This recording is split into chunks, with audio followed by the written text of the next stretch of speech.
started.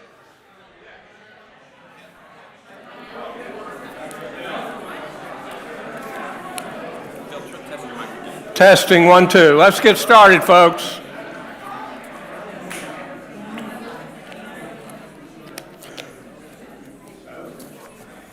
You can see I don't need to do any icebreakers today to get people talking to each other.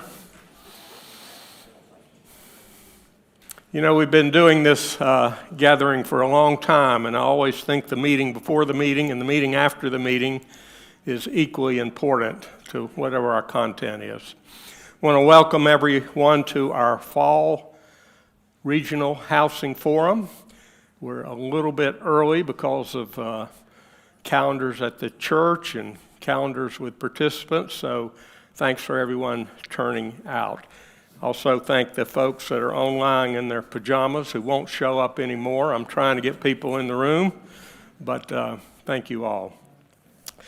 Before we start into what I think is going to be a very interesting conversation today, let me just check if there's any announcements for the good of the cause.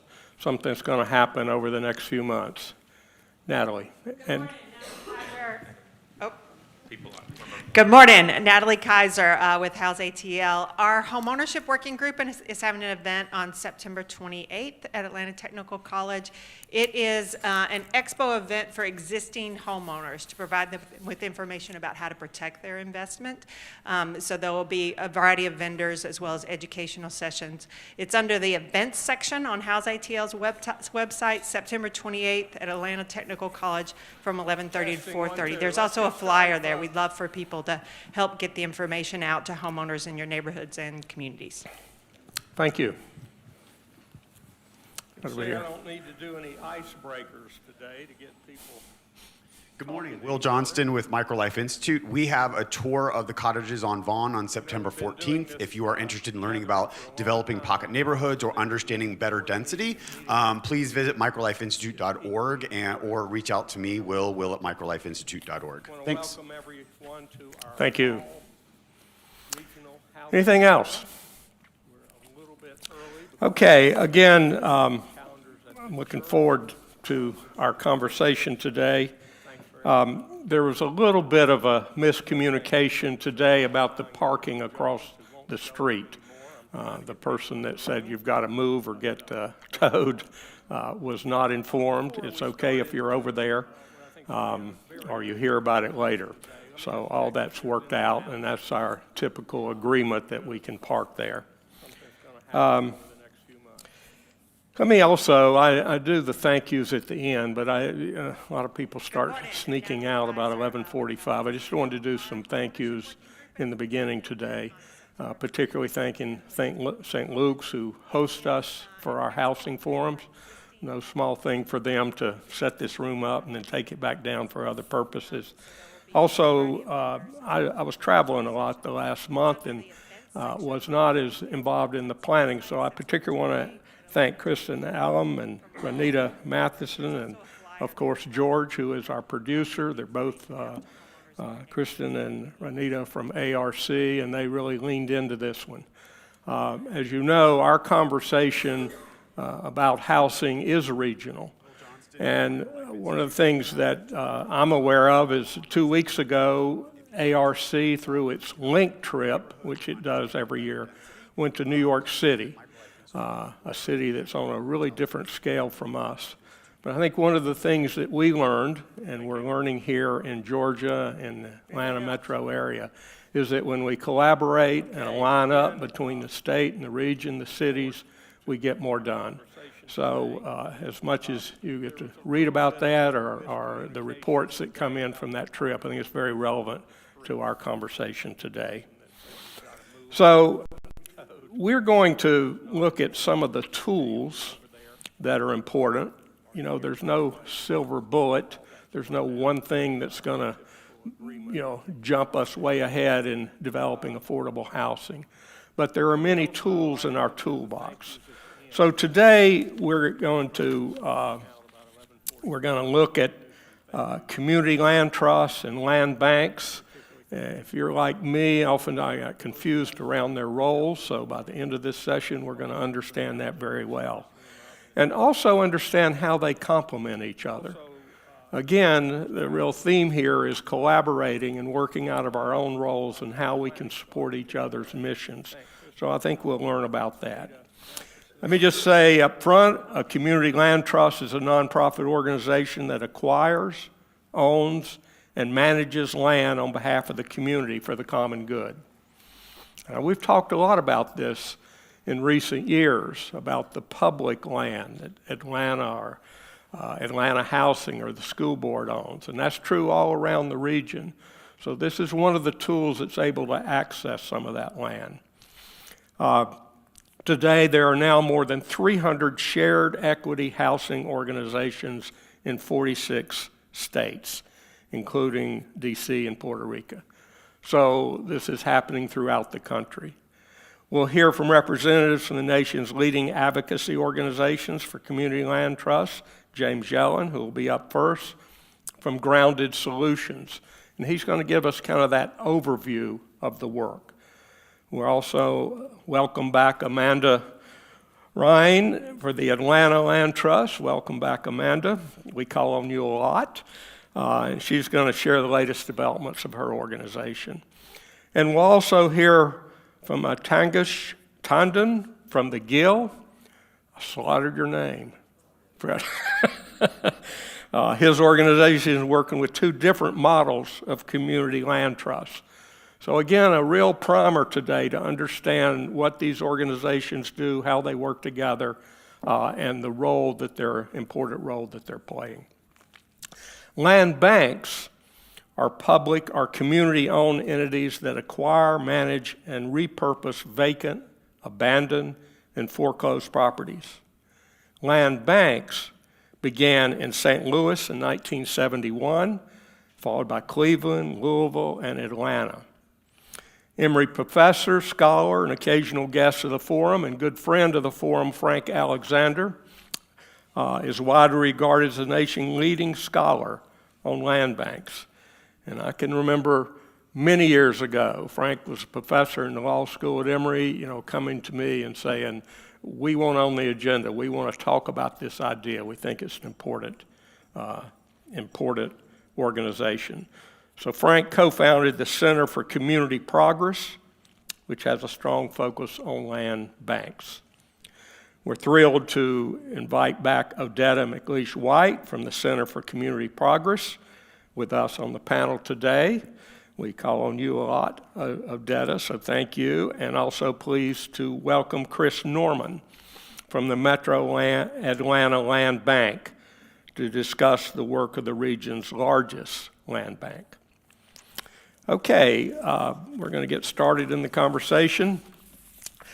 James, I told you we don't do long introductions or where you went to college or how many kids you have. I'm going to let you introduce yourself for the most part so that we can just get right to it.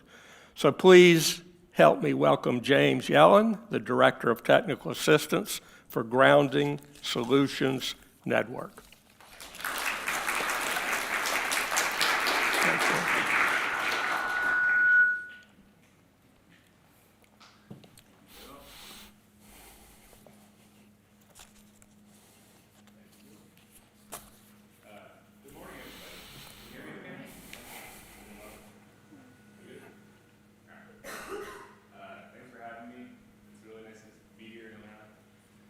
Came in from Chicago, looking to avoid the heat. Obviously, not the place to do that. But I will say I was worried about my shirt being a little wrinkly.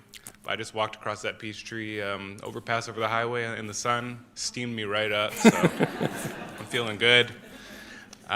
So yeah, I'm the new Director of Technical Assistance at Grounded Solutions Network. I've only been there for 2.5 months now, almost 3 months, but I've been doing work in the affordable housing space, specifically with anti-displacement, preservation, community ownership, community land trusts for several years now.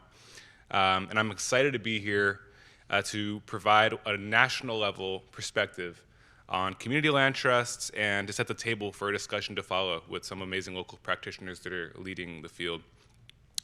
I want to start by saying I'm a very detail-oriented person. When I was meeting with Bill and staff to prepare for this session, I was told slides were fine, but maybe not recommended, let's keep it more casual. So I did what any detail-oriented person did, any technical assistance director would do, and I put together 25 slides with a lot of text, a lot of detail, and I apologize in advance for that, but I want to say that these will be made available online, so don't feel you have to write it all down if you're a big note taker like I am.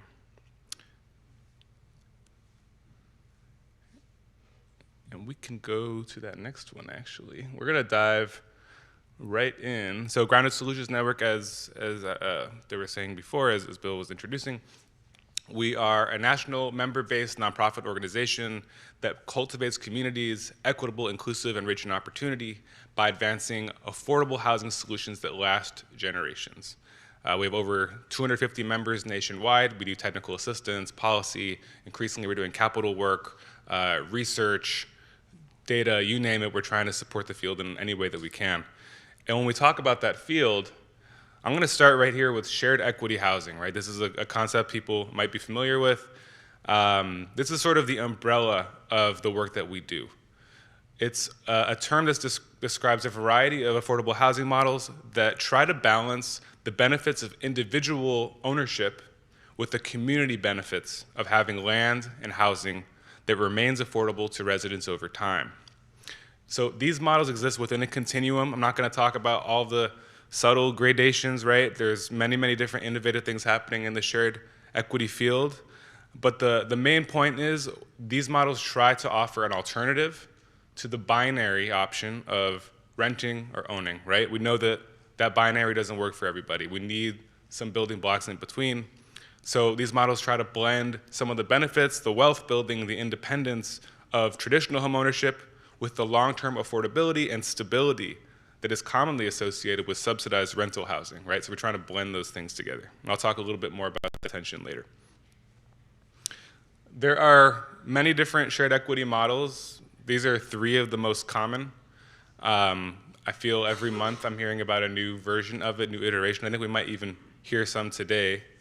But we're talking today about community land trusts in particular. Community land trusts are a model that has gotten a lot of attention in recent years, but it's actually been around for quite a long time. And just very briefly, I want to remind folks, if some folks here might already know this, maybe some don't, the model really has its origins in the civil rights movement back in the 60s. The first CLT was actually launched right here in Georgia, only 3 hours away outside of Albany. It was launched by a combination of civil rights activists and farmers who rejected the racist and exploitative conditions they saw black workers subjected to through sharecropping, through Jim Crow laws. So drawing inspiration from international models in England and India and Israel, they understood that the key to their economic independence and prosperity was owning the land themselves, but to do that as a collective and for the common good. So the early intellectual pioneers like Bob Swan, pictured here, collaborated with local organizers and farmers, including Martin Luther King's cousins, Slater King and C.B. King, to launch New Communities, Inc. in 1969. Led by Charles and Shirley Sherrod, New Communities Land Trust acquired 5,000 acres of farmland near Albany, Georgia, and used a ground lease model to allow a small network of farmers to raise crops on collectively owned land. And that model has now been innovated, revised, in some ways adapted for rural, for suburban, for exurban, for urban, everywhere, right? We're starting to see these models of CLTs pop up. So when we talk about land trusts today, we talk a lot about land stewardship. And I was set up nicely. I might not even have to say some of my talking points here. It was set up so well. But the main point, just to reiterate, is a land trust is really, it's almost like a container. I think about it as a container for developing and stewarding land for a variety of community-serving purposes. So like other nonprofit housing developers, CLTs will use a combination of conventional debt, public finance, philanthropic funds, et cetera, to acquire real estate. But that real estate can be used for really a wide variety of purposes. Yes, affordable housing, absolutely. Homeownership has been the primary focus for many community land trusts, but we also see affordable rental housing. We're seeing land trusts stewarding commercial spaces, keeping rents low for small businesses. We're seeing community land trusts used for community gardens, for urban agriculture. So really there's a wide variety that could be applied here. The key is the dual ownership structure, where the CLT owns the underlying land, but any improvements on that land may be split off and owned by the occupants, whether that's a single-family home, a condo, a co-op, a business, et cetera. And whatever that property is, even if it is owned by the folks that live or work on that land, the split ownership means there's a ground lease underneath it, oftentimes 99 years, that secures those community benefits long into the future. And so, again, lots of variations. I don't want to sound dogmatic when I talk about what ingredients go into the community land trust model, but historically when we think about this model, we think about three main functions, and then we think about this unique board structure. Those functions are membership and governance, so you're going to have heavier resident involvement, community members involved in decision making. Some use a membership model, right? Dues paying members that might be able to vote on board decisions, vote on board seats even. You're going to have this stewardship model with the land being held in trust, as well as the subsidy that's going in, that's all being stewarded together. And again, when we talk about stewardship, it's land, it's subsidy, and it's residents. So the idea of the CLT model is it's a backbone that is going to be there long into the future, and it's going to try to hold all of these potentially competing interests together, right? So when you're stewarding land, you're making sure that when homes are sold, again, that they're up to a certain standard of maintenance and quality, that any resale restrictions that keep those homes affordable is honored. When you're stewarding subsidy, you're making sure that when public investment or philanthropic grants are made up front to make that home affordable, it's going to stay affordable generation after generation after generation. And you're stewarding the residents, right? One of the advantages of the CLT model is, unlike traditional homeownership where you might get support from your broker, your financial counselor, et cetera, up to the point of sale, but once they hand you those keys, good luck. Next time your HVAC breaks down or you need to replace a lock on the door, it's up to you, right? With the CLT model, you have that steward, you have that backbone support that's going to be with you along the way. Whether that's helping you find a contractor, help you out if there's a economic hardship that you're facing, help you access funds or support services, help you answer questions, resolve issues that might come up, things that come up as a homeowner or as a community member. So that's really part of the sort of secret sauce of the land trust model.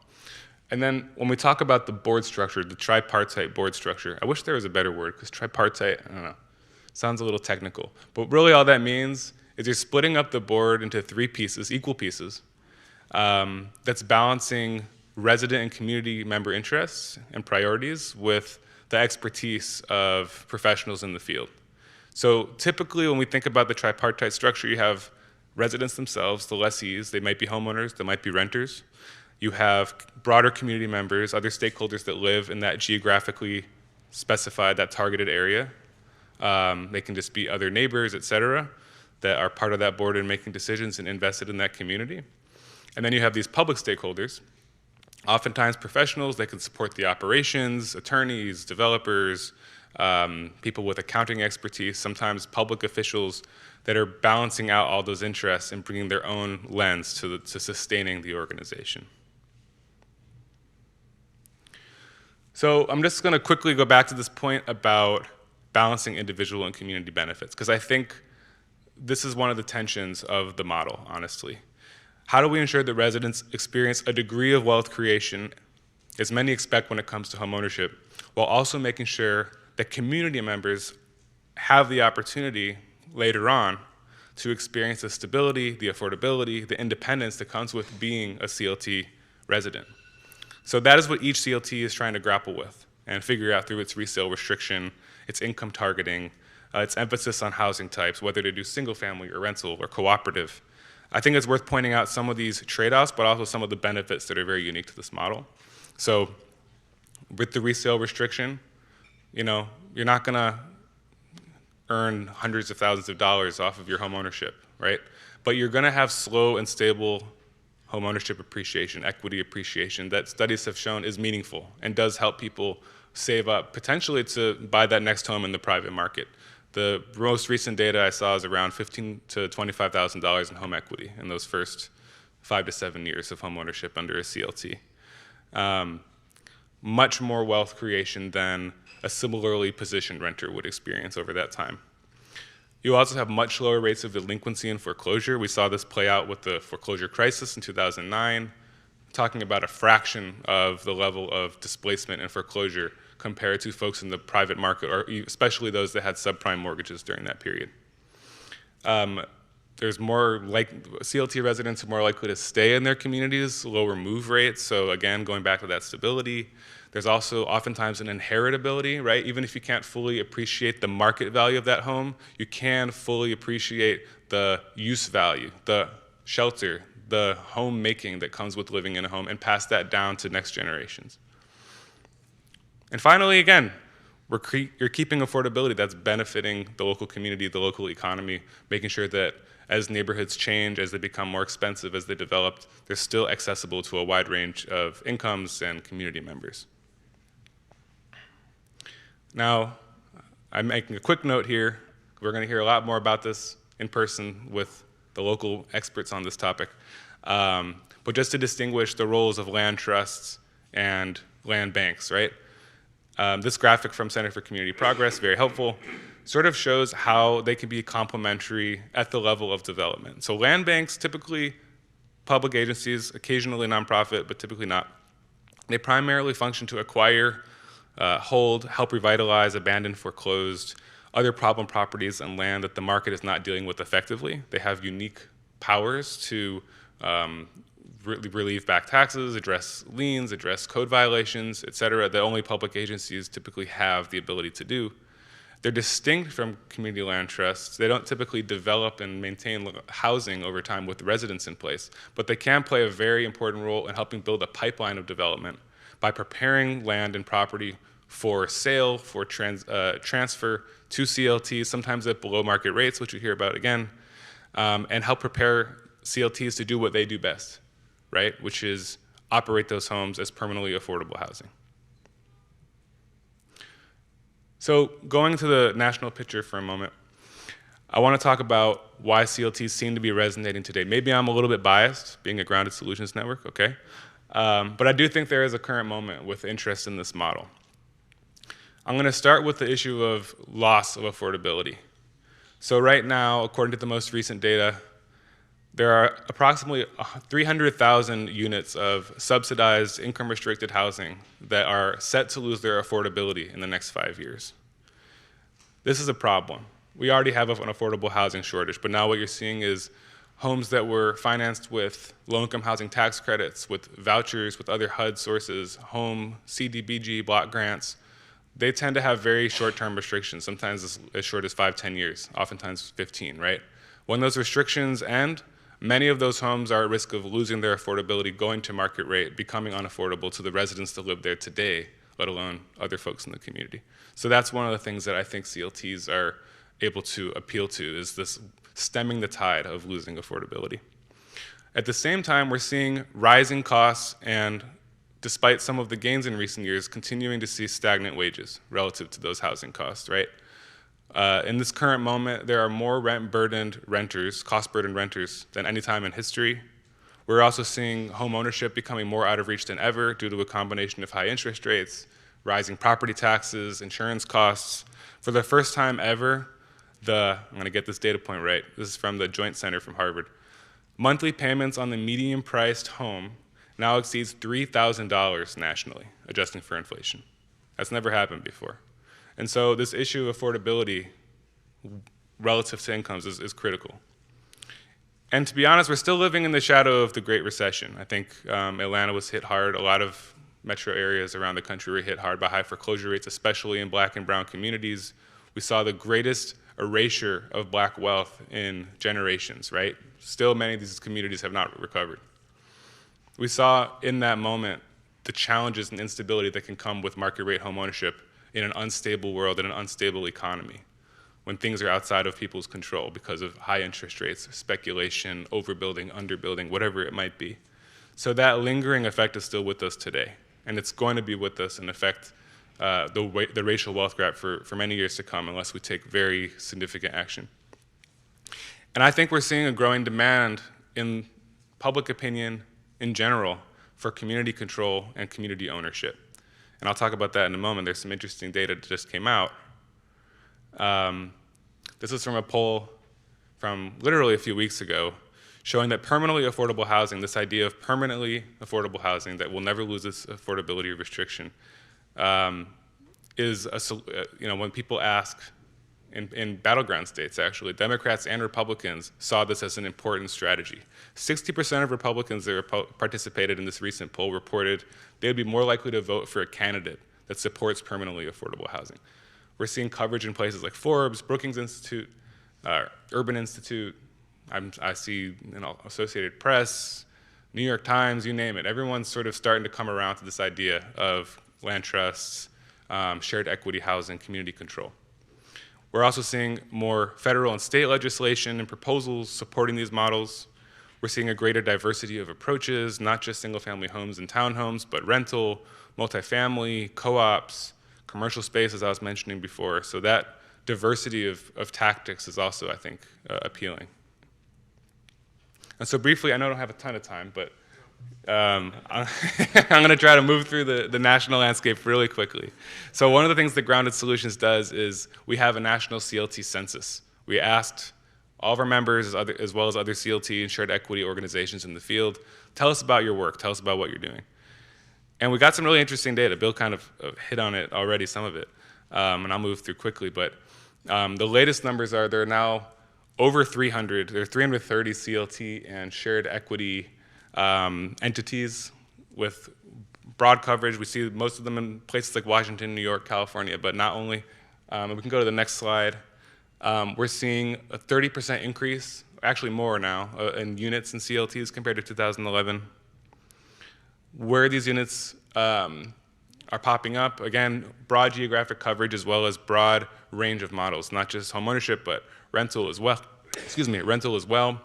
We estimate, this is a rough estimate, at least 50,000 units now held in CLTs and shared equity programs around the country. We know from our surveys that CLT homeowners are very distinct from what you see in the private market. They're much, much more likely to be first-time homeowners, to be single parents, to be households with kids. We also know that there's a much higher rate of people of color that live in CLT homes. If you go to the next slide, you can see some of those stats. 45% of shared equity homeowners are people of color compared to 26% of market rate homeowners. And just as a quick plug, you can go to the next slide. This is where you can get all this information online. We have a map. We track all this. We try to update it as much as we can. I think you all know this, why this is critical in Atlanta today, but just to say it's a mix of opportunity and challenge, right? Atlanta region has, for the last few years, had the highest, or close to the highest, if not the highest, rate of income inequality, especially when you break that down by race. We're seeing a growing racial wealth gap. We're also seeing some signs of inflated home prices, which could lead to more instability.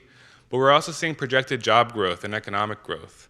You might have heard the governor in recent months or years talking about his desire to turn Georgia into the electric mobility capital of the world, right? So we're seeing these new factories pumping out electric vehicles, hybrid vehicles. The Hyundai factory opening up later this year is expected to have, I think, 8,000 jobs, which is great. But where do the jobs sleep at night, right? Where are the homes that are going to house the folks that are coming to work in these jobs across the income spectrum? So that's going to be the critical challenge. And we're seeing some evidence that there are solutions that are coming up, unprecedented numbers in terms of subsidy and philanthropic money going to support affordable housing. Under this administration, $100 million bonds, $100 million in philanthropic funds coming from local foundations. So challenges, yes, but also great opportunity. And very quickly, final thing I'll say is just innovations in the CLT sector, things that we can be excited about. We're seeing state and regional collaboration like never before, from coast to coast, but also in places like Wisconsin, Illinois, Michigan, coalitions of CLTs coming together to support each other on advocacy and policy and development partnerships. We're seeing campaigns to fundamentally change housing markets through giving nonprofits, CLTs, and tenants the first right of opportunity to purchase homes, a model that's been developed and implemented well in places like Washington, D.C. and Prince George County, now spreading to places as disparate from Berkeley to Chicago to New York State and Massachusetts. We're seeing developments from CLTs on a scale like never before. This is an example of a 68-unit property in Irvine, California, townhome development. But we do technical assistance. We're seeing 100-unit, 150, 200-unit habitat projects that are trying to incorporate CLTs. We're also seeing on the other end of the spectrum, smaller scale, anti-displacement preservation projects, right? Acquiring occupied homes and keeping them affordable. And we're seeing great new partnerships across the board between CLTs, local stakeholders, developers, land banks. We're going to hear about that in a moment. So I think this is really exciting. I'm going to just drop a note about another big innovation, which is our Homes for the Future Fund, which is Grounded Solutions Network's attempt to address this challenge of how do we scale up the model. Well, we're going to go ahead and try to raise capital and do some of this upfront acquisition work at scale ourselves, right? So this is a way for us to get into the market, acquire single-family homes, operate them, stabilize them, but then make sure that as those homes appreciate and build equity, unlike a private investor, we're going to transfer that equity to community members, including community land trusts. So Atlanta is one of the regions we're looking at to try to do this work. You can find out more information online. I can share details if anyone is interested. And yeah, I'll leave it there. Thank you. Thanks, James. You know, when we called James to invite him here and said, you're the person we want to hear from, that was the good news. The bad news is he had a 2-hour presentation that we wanted him to do in 20 minutes. Thank you. I know you ran through those quickly. Other thing I want to thank you for is owning your bias. You said, I might be a little biased here. Well, everybody in the room here is biased. Sure. That's why we're here, right? And the way I look at bias is that's passion. So what we need today is passion. Let me just open it up. Any clarifying questions? Anything anybody wants to say? Is there a mic? It's coming to you. And we're going to try to get as many as we can in about 10 minutes. Hey there, Will Johnston with Microlife Institute. Quick question. On the Republican and Democratic side, do you feel that it needs to be more of a state top-down passing legislation? Because a lot of the rural work I get into, trying to get them to do their own housing initiatives is kicking a can down the road. They do study after study, and they say they want it, but then it doesn't happen. So I just want to know your thoughts on that. That's a good question.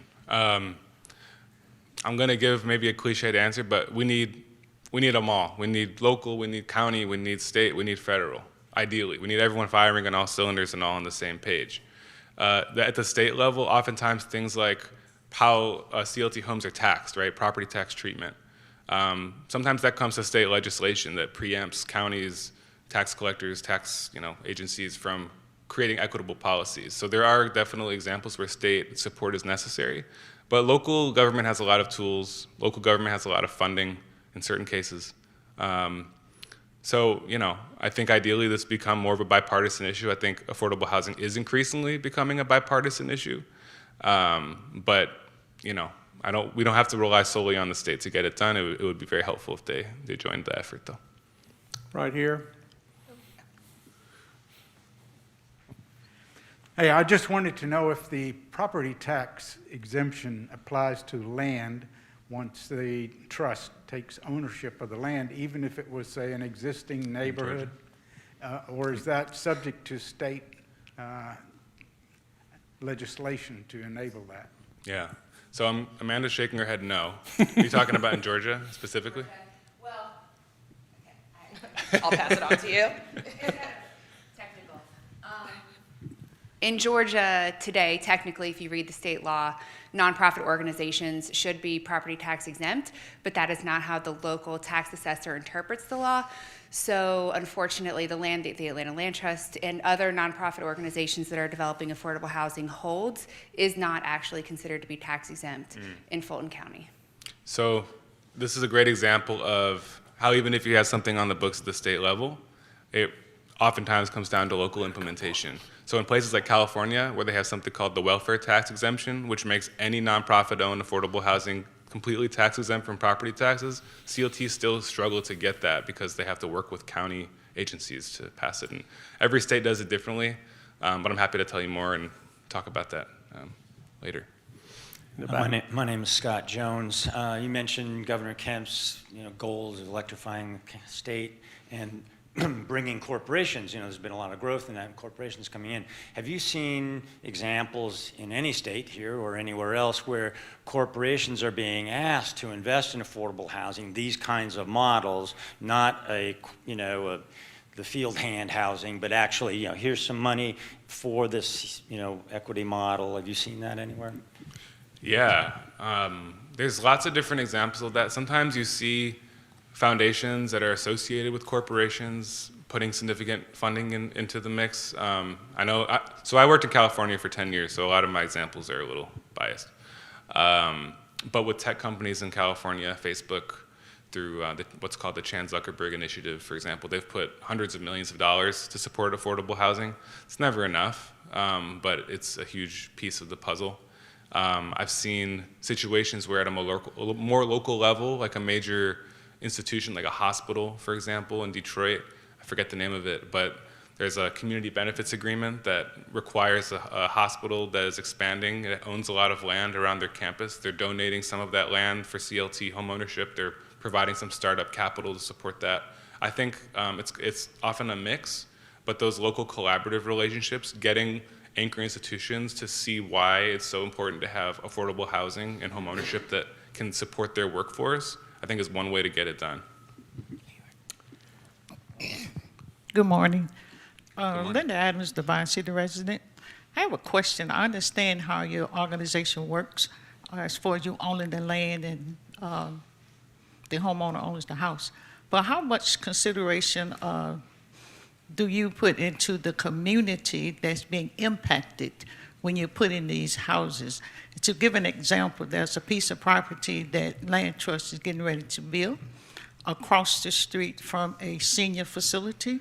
The house is only 16 feet wide, no yard on either side, right next to apartment complex.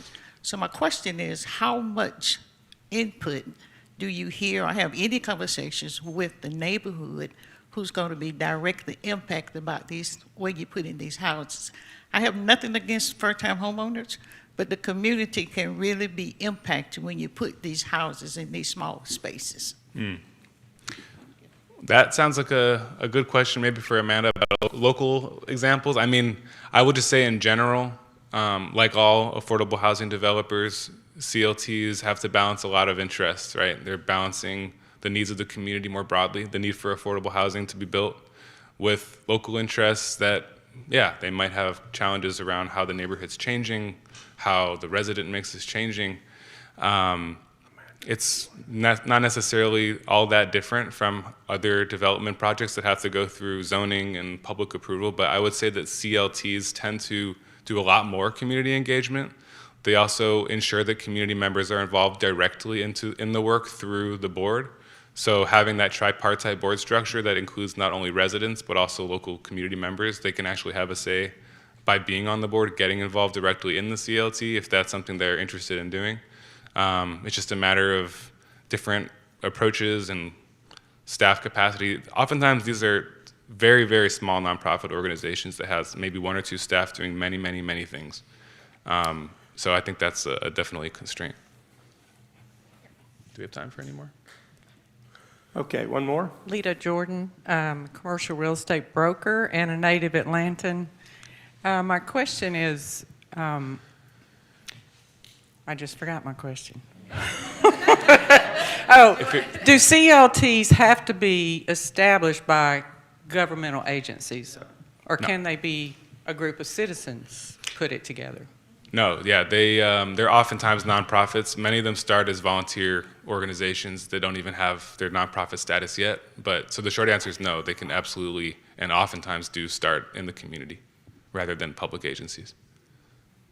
Quickly. Rob Johnson, a home fair running in the cab. One of your slides, you reference income equity as an issue. Or is your organization aware of or connecting with any other entities that are working on that sort of big elephant in the room? What advice about if we're wanting to address income equity on the broad scale? That is a good question. Being relatively new, I can't speak to all of the national partnerships we're involved in. I know that as an affordable housing organization, sometimes things can get a little bit siloed, right? A lot of our partners are fellow national affordable housing organizations that are focusing more on the affordability piece rather than the income piece. But we also do try to be more in coalition with folks doing broader economic development and economic equity work. I know we've worked with United Way, for example. We've worked with various foundations that make ending poverty a priority for them. So they're going to be focusing on income, basic income policies, good jobs policies, things like that. But I think that there could be more collaboration for sure. Oh, you want to answer that? Oh, Yes, yeah, go ahead. go for it. Yeah.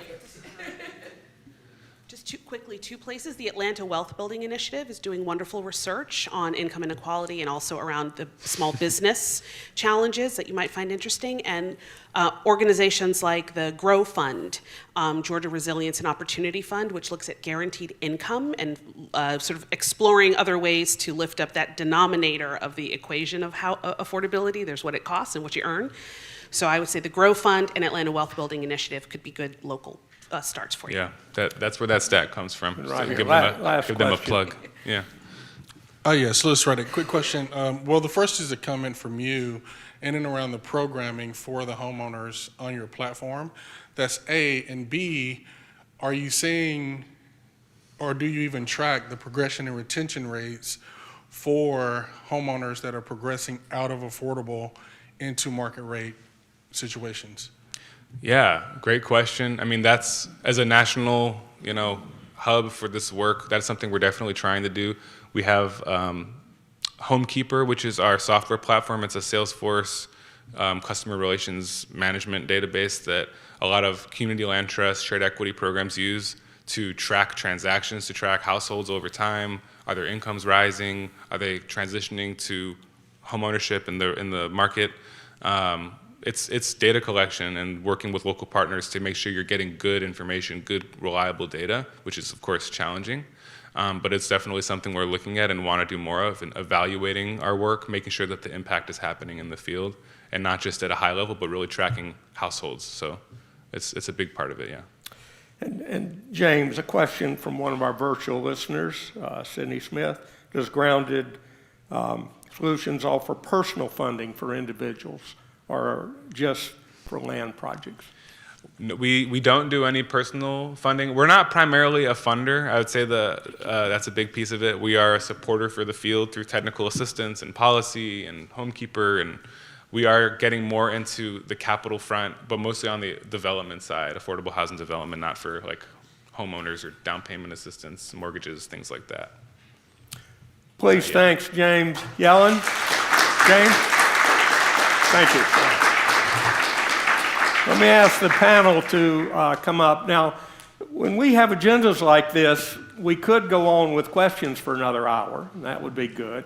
I think a number of the questions we've had so far will actually get answered by the panel, not for a national conversation, but for a local conversation. So please come up.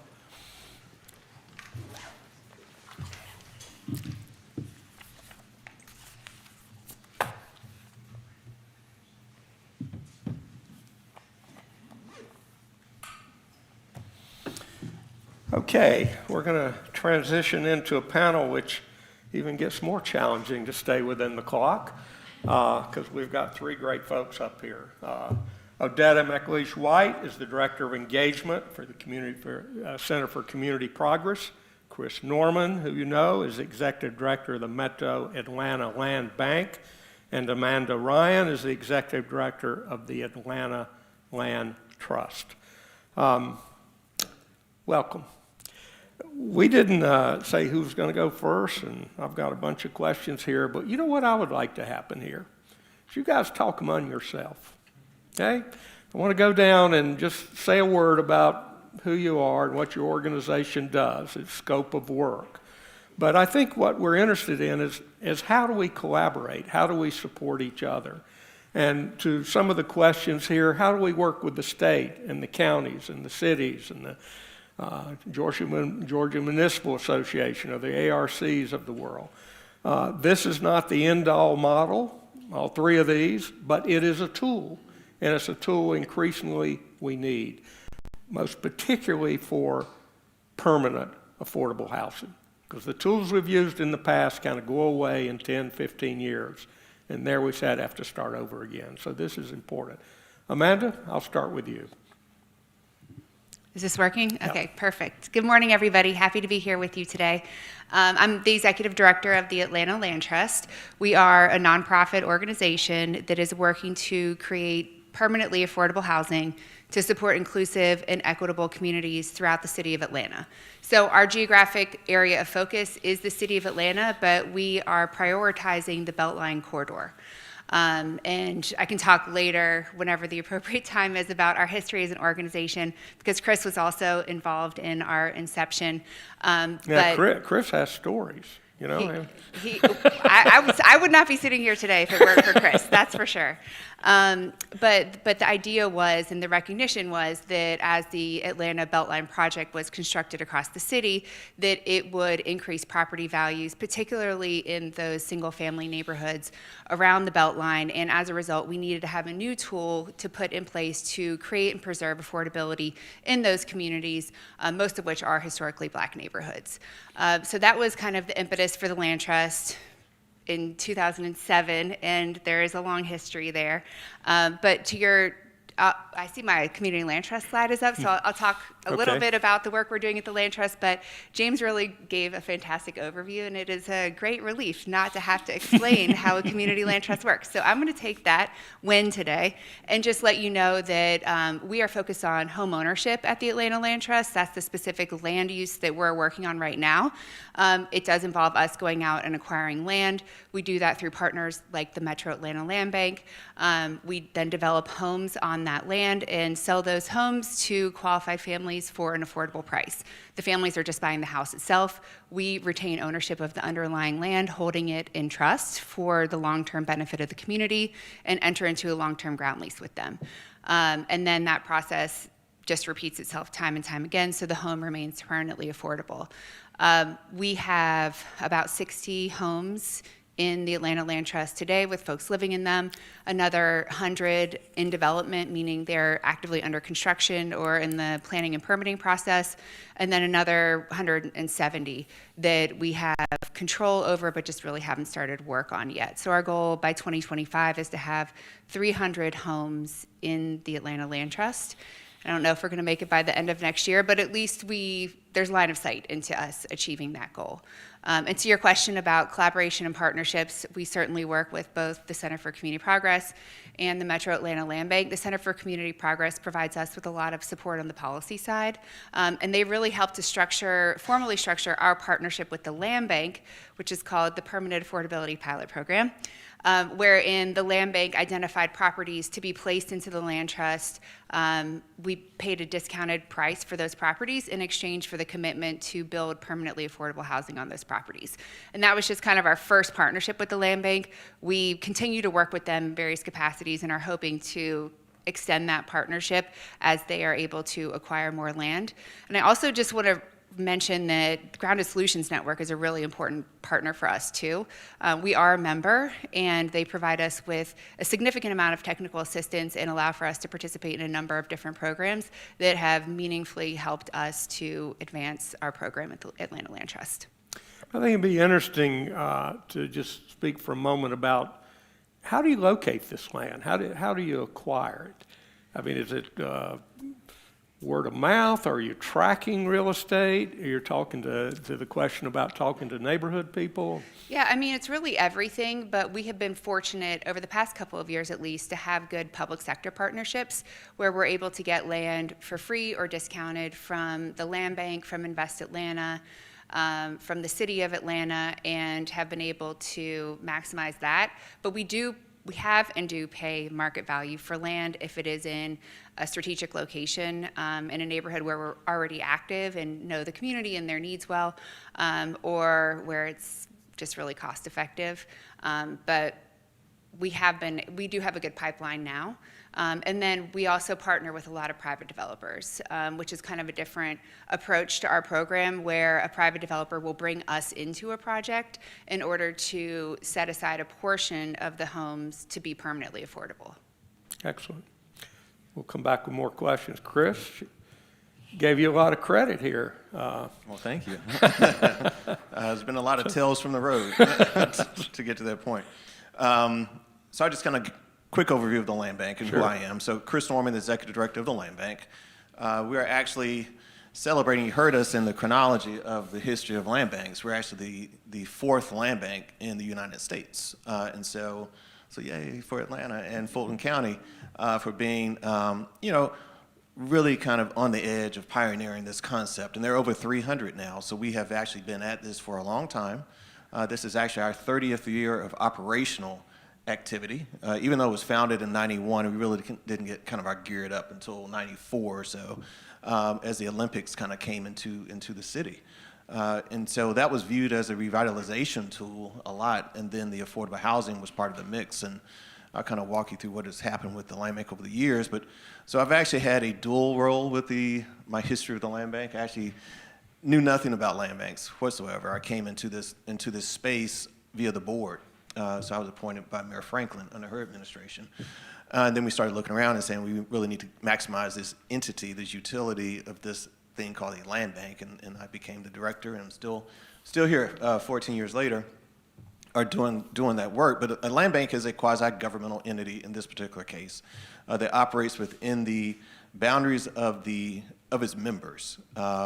So our membership consists currently of Fulton County and the city of Atlanta. And so we operate within the entire boundaries of the city of Atlanta. We're eligible to do business there.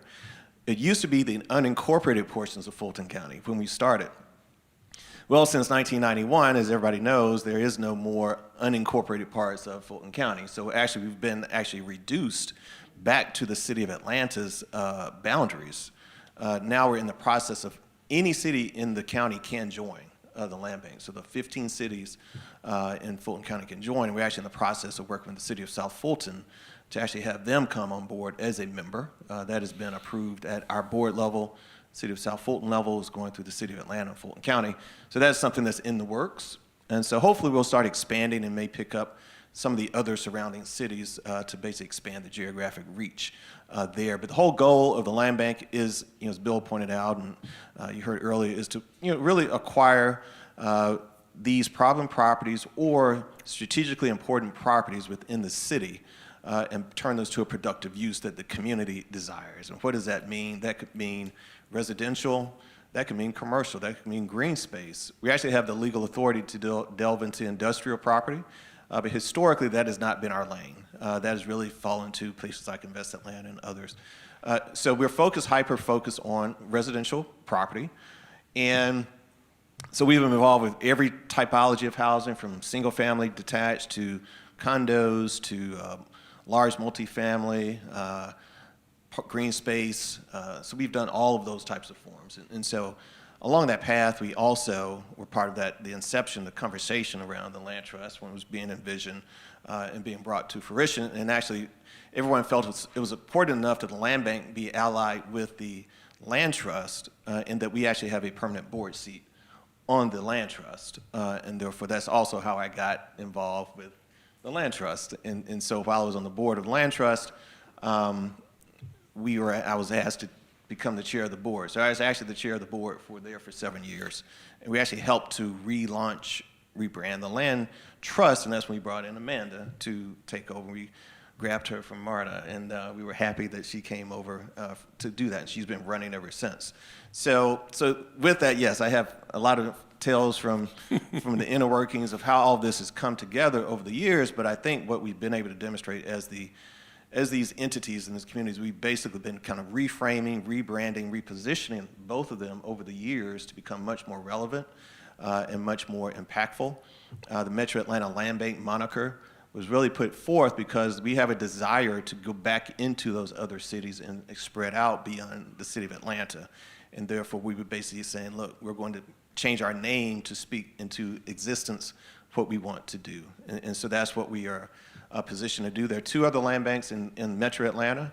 Clayton County has one, and DeKalb County has one. There are no other land banks in the immediate area. You have to go to Griffin to do that.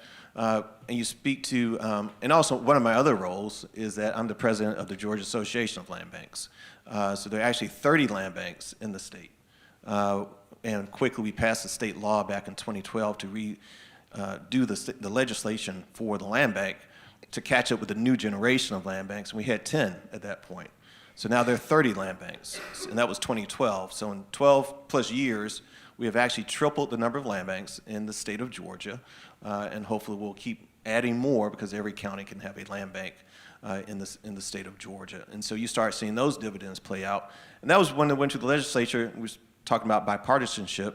That was one of the few pieces of legislation that almost had unanimous approval when it went through the legislature in 2012. So I think people are focused on this idea of vitality, of blight, vacancy, how it knits into affordability and community development and community vibrancy, because the whole point of the land bank is this very nimble real estate entity. I can almost describe it as an off-balance sheet real estate company for your city and your county.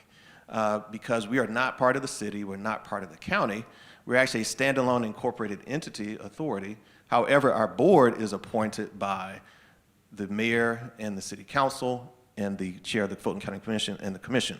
So you can't become a board member unless you actually do reflect the desires of your members. And then our funding does come from that as well, from the county and from the city, as well as other sources. So there's something hidden in one of the things he said, and that is when you get asked to be on a board and you're an excellent board member, people say, wonder what else Chris could do. Maybe he could direct the thing. Who knows, right? Maybe he could work on a collaboration. Chris, you have stepped up every time you've been asked. Let me just, some of us have been around long enough to remember when we set this up many years ago. There was a tension between the city and the county. You know, it took a minute to figure out who was doing what and who owned what, and and that was around politics.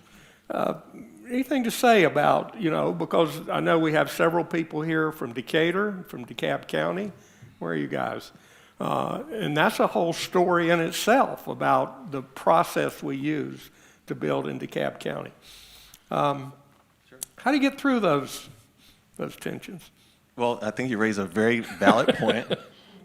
Politics is unavoidable, all right? So you just need to understand that going into the business of when you start working with regional collaborations or with entities that have kind of slightly different interests. You're going to run into that. And so, the city of Atlanta, a city has a different set of goals and desires than a county, just by the sheer makeup of what they are. And so you have this tension also when you have entities. At the time when Fulton County was unincorporated, they had a housing department. They had a community development division in the county. And so you end up having this little bit of a tension between, okay, what is the county doing? Is it dabbling in the affairs of the city, and then is the city doing its own thing, and why are you coming into that? We still see this play out between the, West Atlanta and the Fulton Development Authority, right? We still we have the turf issues now. So I think it's really the intentionality and focus on what is a common goal this year, and kind of just keep elevating that point that we'll all get credit for that when that is done, but you have to be intentional and resilient with pressing your point. I think that's the other part of it, to overcome the, whatever personal positions people might have, and also make it a win-win, recognizing there are politics to it. Sure. How can you position this as a win-win for all parties involved so everybody walks away feeling good about it? And I think that is one of the things that we have been able to do by really just trying to meet folks and say, this is our common interest. I was a math major. You look at our Venn diagram. This is where we overlap, all right? This is the sweet spot of where everything hits together, and that's what we try to do that. And this is something we've encountered across the state. So as my role as the president, I've traveled all around the state of Georgia, And we hear this often, particularly when you have places that are not as developed as Atlanta, particularly more rural type counties.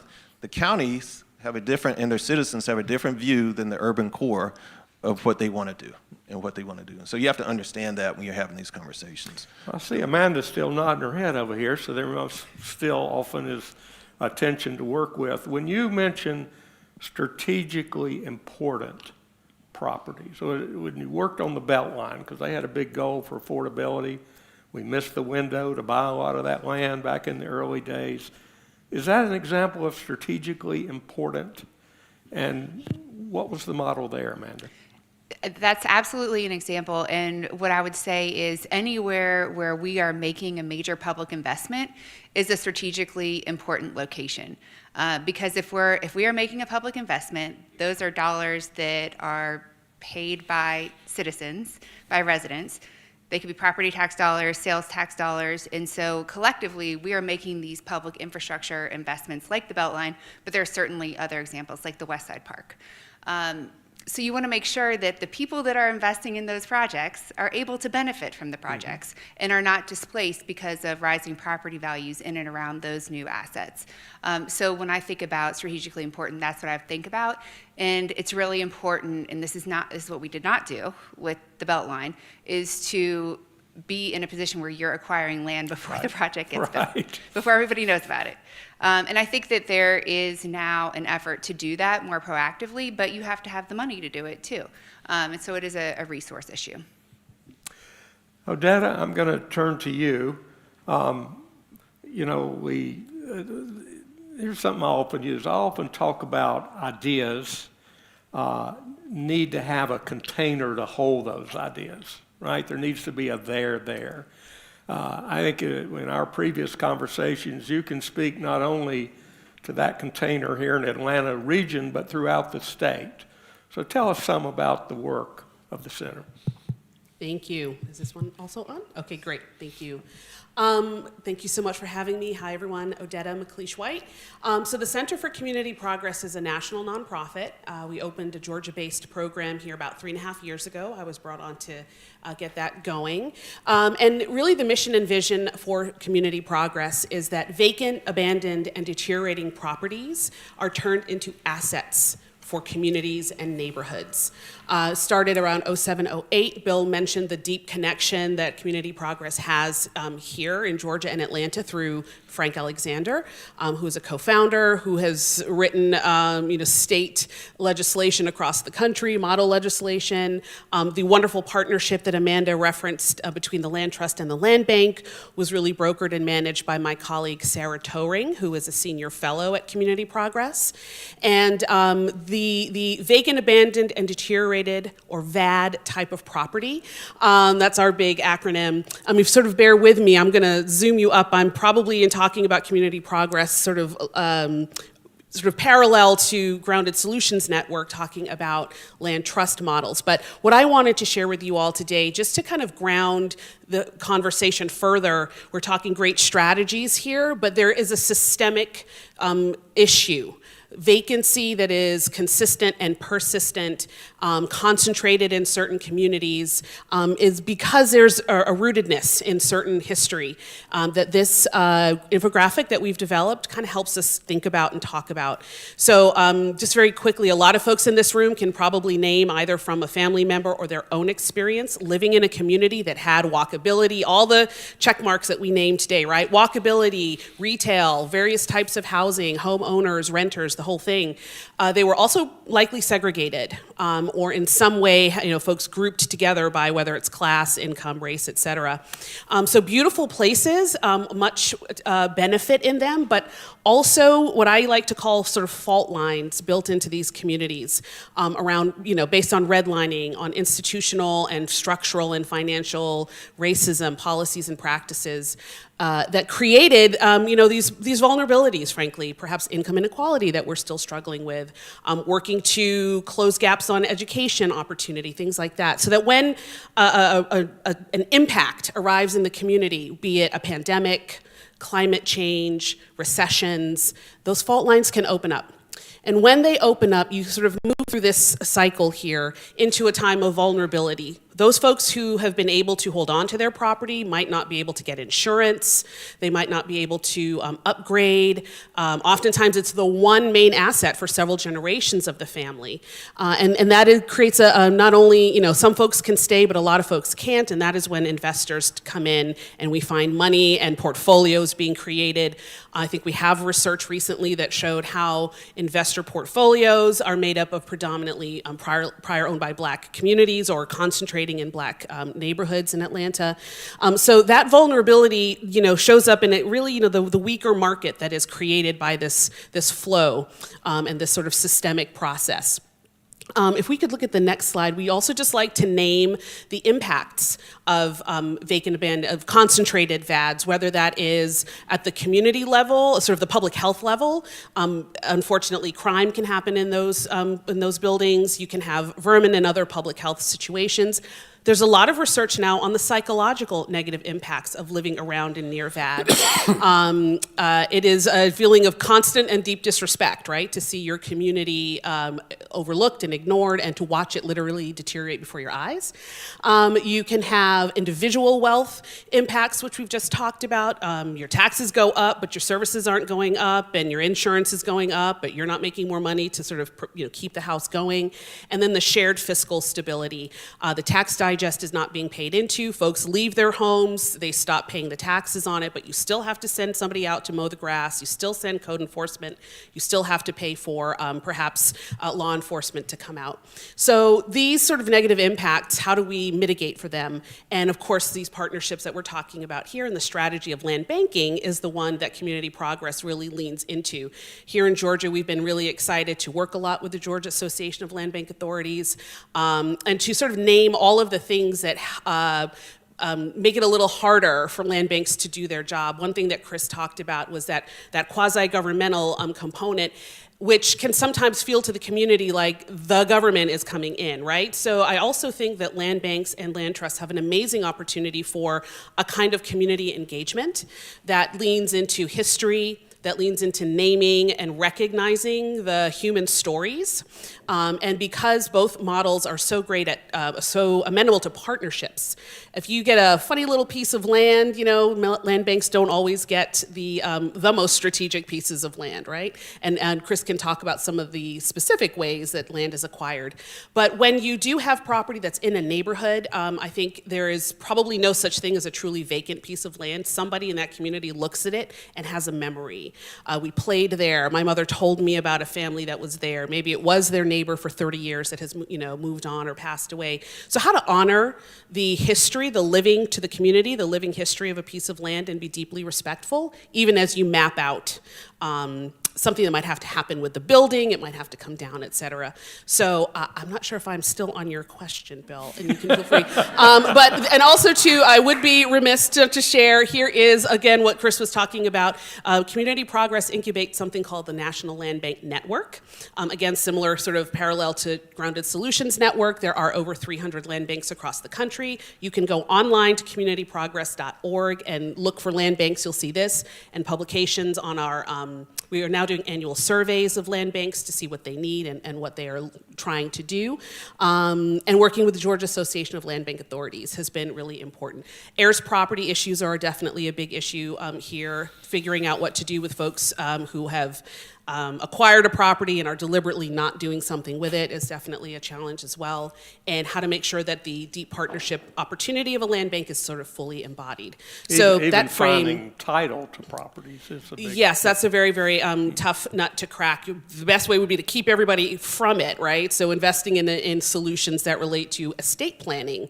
I think a lot of folks don't understand. If you've got a property, you might not think of yourself as somebody that does this. You have an estate. You must plan for it. Please talk to someone. Think about probate. Think about ways to pass your asset along. But if you're already in it, that's a challenge. And land banks do have some powers to clear title. Those are some pretty important things that I can let Chris talk about as they play out locally.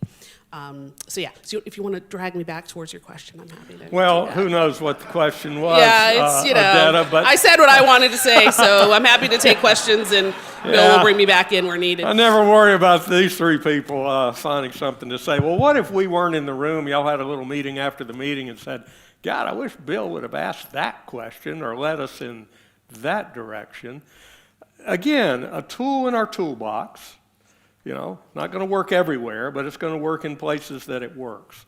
What do we need to know? I've got 10 other questions myself, and I'm going to open it up to the audience, but just to give you a chance to go through again. Well, I think everything is strategic, and these are tools. I think people just need to recognize that these are not standalone solutions. These are not silver bullets in our own, in our own little silo, because we really need to have the leverage of the partnership to make things work. We're talking about property, and then, how do we all get property? How do we identify it? How do you unravel it? How do you do all this stuff? Well, that takes a lot of different parts. It takes your tax commissioner, that takes title attorneys, that takes funds coming in to mow grass, to stabilize properties, to get insurance, to do all of this, to have seed money, to have pre-development money for the land trust, to design what you're going to do there. So all this stuff actually comes together. So I think people shouldn't walk away thinking that all these entities are great, but they all have to talk to each other, and they all have to work together. And I think that's what that's part of the whole point of the alliance of all of these organizations, this whole part of this whole regional forum, is really to think that, if we're going to solve all these problems together, we have to really take our own core competencies, which I think is also important. Do what you do and do that well, and don't try to do what everybody else does. And then when they do their part, it all comes together and makes something really, really good, and you don't you don't diffuse your purpose. And I think the land bank is really focused on doing that. And I'll just quickly say, we acquire property. There are about 5 different ways that we have property coming into the land bank. We buy property. We can do market transactions. If we have a pot of money, we can go negotiate and buy a piece of property, just like anybody else. We can have tax property that goes to a tax sale come to the land bank. And we actually have a little magical ability to do a non-cash bid for property on the courthouse steps. Well, Atlanta's such a hot market that's really hard to do, because somebody's going to bid it up. But if you're in a non-Atlanta community in Georgia, you can actually get property there. People donate property. Actually, people do walk away and say, I inherited this property from Aunt so-and-so. I don't want it. Can you take it? We've had that happen. Surplus property that's been acquired by city and county via a variety of different things over the years. Somebody realizes, oh, we have this piece of land sitting here. Let's move it to the land bank so the land bank can dispose of it. That's another way. And then we actually have donations via our law enforcement partners. We've gotten property from the district attorney, Fulton County, as well as the United States attorney. They've seized property in money laundering, drug cases, and they said, we're going to shift it over to the land bank. And actually, some of those properties were given to the land trust for them to redevelop, and they've actually sold those. They've actually built houses and do all this. So again, this is the partnership. So again, the property came to us for us to manage, and then we had a relationship with them to get it to them, and then CCP actually worked with us to create a policy that allowed us to actually do the transaction. So actually, that type of a deal really would not have happened if you didn't have all 3 of us kind of singing from the same sheet of music. So I think that would be my point. I would say take away is don't walk out, be humble enough to not walk out with the big head thinking that you are the one person that's going to solve the whole problem, because you can't. It's too big. Yeah. You just can't do it. So. Well, it's not true that the seized property gave you a Lamborghini to drive around town. That rumor's not true? That is absolutely not All right, true. I just wanted to be clear. I'll just jump in with one other quick thing, because I have noticed in talking to folks that a distinction that's helpful for people to hold in talking about land banks and land trusts. So ultimately, a land bank is not meant to be a final owner of land, right? They talk about taking in donations and owning and doing these things, but really the end game is for it to go back out somehow, right? And they have lifted off of that property the weight of overdue taxes, past liens, sometimes title can be cleared, right? And they hand it into someone that can do something with that property towards a shared community benefit. That is the other thing, and that land banks don't have to make a profit on every transaction that goes to a shared community benefit. They can send things back out through donation. They can sell it on the, for $1 or whatever works for the end goal. Land trusts do own or find or share ownership and share equity in the land. So I think that's one of the distinctions that confuse people about the two strategies. Land banks are never going to just own land forever and ever, right? There's always an intent for it to leave the land bank and go do something. And land trusts are one of the great fitting partners for that end use. And then when they have the land, they are sort of owning the dirt. And what they do with that helps to bring down that project cost and deal with affordability. So that's a distinction Yeah, that's sometimes very helpful. helpful. Amanda, I'm going to open it up, but I would just kind of piggyback on what Chris said, which is we're not doing this alone. Every single thing we do requires partnership in some shape or form. We're partnering with all of the communities in which we work. We have financial partners, whether those are lenders or philanthropic partners. We have development partners. We have public partners. I mean, it really is, as the mayor would say, truly a group project. And we're just one small sliver of the affordable housing work that is being done across the city and the metro area. And so there are lots of other people along the spectrum of need that exists that are doing this work that we also collaborate with. And it does feel very collaborative at this moment in Atlanta, which is necessary because the problem is so large that no one organization or program is really going to offer a solution by itself. good. All right, we have about 20 minutes. I'm going to try to get to as many people as possible. Let me start with one online. Evan Mag is on YouTube. Does land trust home buyers need special financing, or are conventional banks interested in providing these type of mortgages? So if you purchase a home from the Atlanta Land Trust, you will need to work with one of our preferred lenders. We have 6 lenders that we work with. We want to make sure that the lender understands how to underwrite a mortgage for a community land trust because the security for that mortgage is different. It's just the house. It's not the land. And so they need to understand how to do that. They also need to have experience working with low-income and first-time home buyers because they're not going to make a lot of money on the transaction. So they need to be in it for the right reasons. And again, those are our partners too. They're incredibly important in the work that we're doing. And they also have relationships with down payment assistance providers. So they can stack up all of the resources that are available to any one of our buyers and put them together in a way that makes the home as affordable as possible. Good, thank you. There's one right here.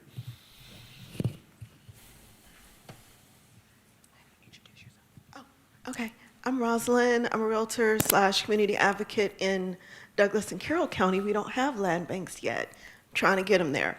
Would we consider that an invitation? Yes, yes, All Chris. Right. Here, Chris. All right. My question is, do land trusts offer any protection against eminent domain? Because we're seeing that a lot in our areas. No, they don't. So those so would subject be to the displaced?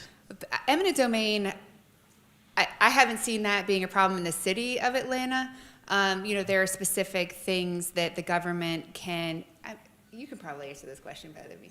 There are specific things that the government can use eminent domain for.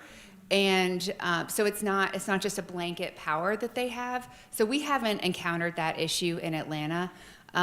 So it's not a great risk that we are trying to mitigate, but we're subject to all of the same laws that any other private property owner is. You're sitting beside our favorite attorney in the room, so after the meeting, he may give you an answer. Who's up? Okay, I didn't know you had something to say. Go ahead. Yes. Hi, my name's Amber Keller. I'm with Atlanta Habitat for Humanity. We offer first-time affordable homeownership opportunities, 30-year mortgage, 0% interest. So there's great opportunity for equity building. My question is, can you speak to the community land trust equity portion?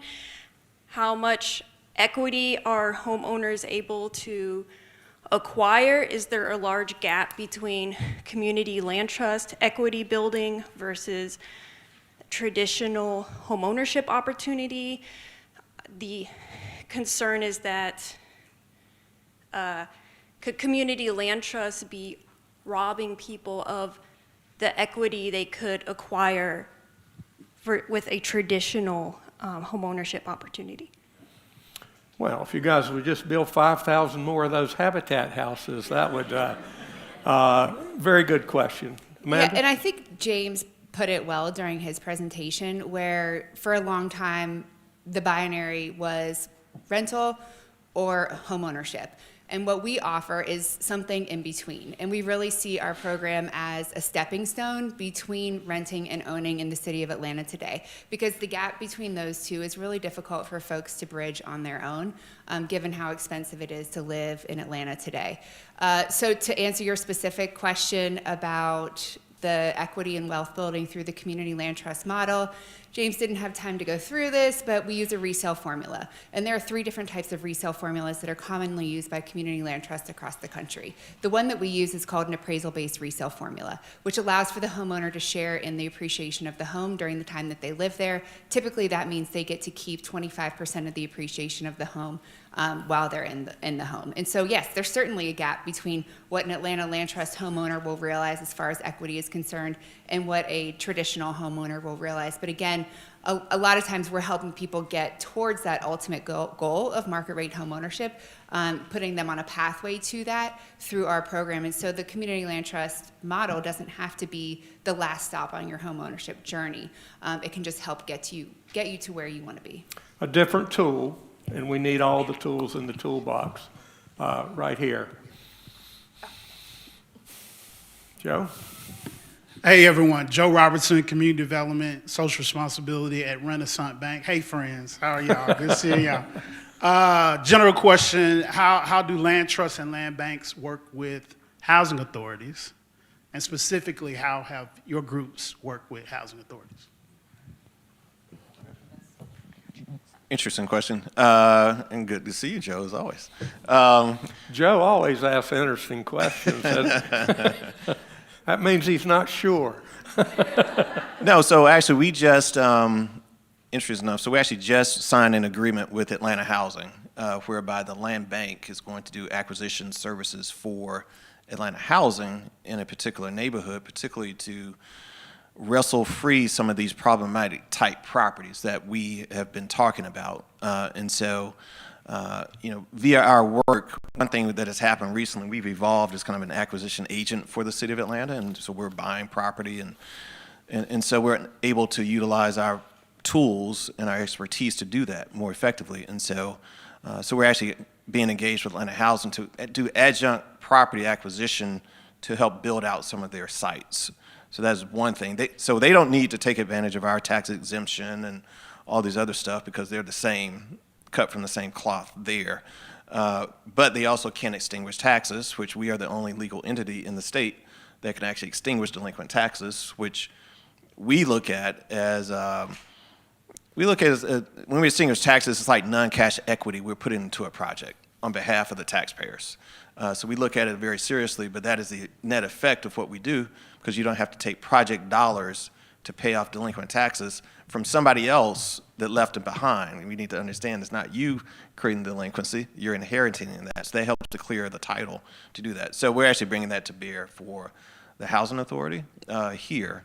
And this is just one direct example of how land banks can work with the housing authority to do that. And also, if we receive property, just like pipelining to Amanda, if we receive donations that are basically uniquely suited for their needs, we can have this pathway for transference of properties, because also sometimes the housing authorities are bigger, they're broader than the city. They may be countywide authorities, right? And so that's a different mechanism. The land bank can be the intermediary. So we're always saying, how can we use this? We use it around the state. But as we get invited to Carroll or Douglas County or other places, the question's always, how do we scale? Now, this is not going to be the only thing we do. This is something very specific, but working with the local housing authorities, is that something that could be done with housing authorities around the state? Absolutely. I think what we have found, and what I have found, is that it's the notion of the innovation and who's going to keep pushing to that new idea. Yeah. And yeah, this is something that we see this being replicated and can be replicated. The thing you also understand, it's going to be on different scales as well. So Right. Atlanta is the biggest city in the state, and we have the resources and all that.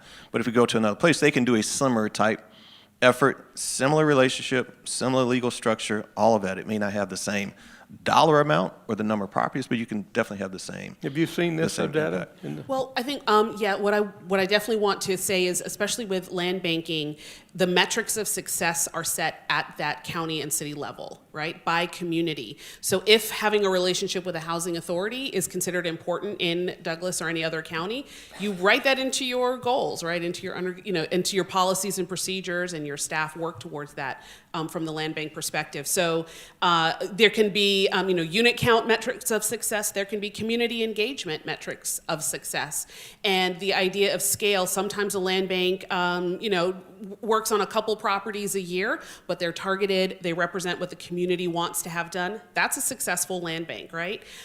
Because we are in a crisis moment, folks want to see units, and certainly communities that have been living for decades with disinvestment, with vacancy, with dilapidated homes, they want to see something happen, right? So there is that push for a visible change, which we don't want to ever discount. Sometimes, though, it's certainly with the land bank as a specific strategy, the idea that there'll be hundreds of units coming out of a land bank is maybe not always the right shape of the metric of success. But the community can craft that. It's very flexible.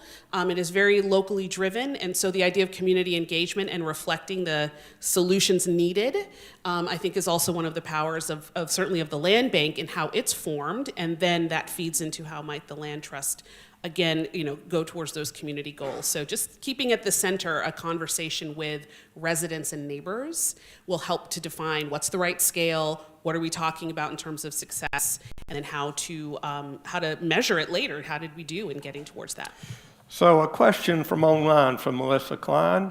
Have appraisers adjusted to land trust models? And how does the tax commissioner treat? I bet a bunch of people had that question, particularly the tax commissioner. How do they treat these compared to the market rate home? Yeah, so this is a daily challenge for us at the Atlanta Land Trust. There are specific, as it relates to the appraisal of property, all of our homeowners have to get, their lender has to get an appraisal in order to underwrite the mortgage for the property before closing. And that appraisal is really important to us because it establishes the market value of the property at closing, which is the basis for the resale formula, which we talked about is important because that determines how much wealth somebody can build. So it's really important that that number is accurate and that the number in, say, a townhome community, that the numbers are really similar among all of the town, because they should be, right? They're all in the same project, they're built at the same time. That is not the case, though. And so we have to fight appraisals all the time. And when there is a specific strategy, a specific methodology that Fannie Mae and Freddie Mac have established for how to value community land trust properties, you can give that to an appraiser. They don't care. They're not going to follow it. So we have to go through formal processes with our lenders often in order to get new values on property. So that is a constant challenge. But theoretically, you should be able to do it. It's just, you just have to follow the instructions. As it relates to property values, that is another ongoing challenge for us.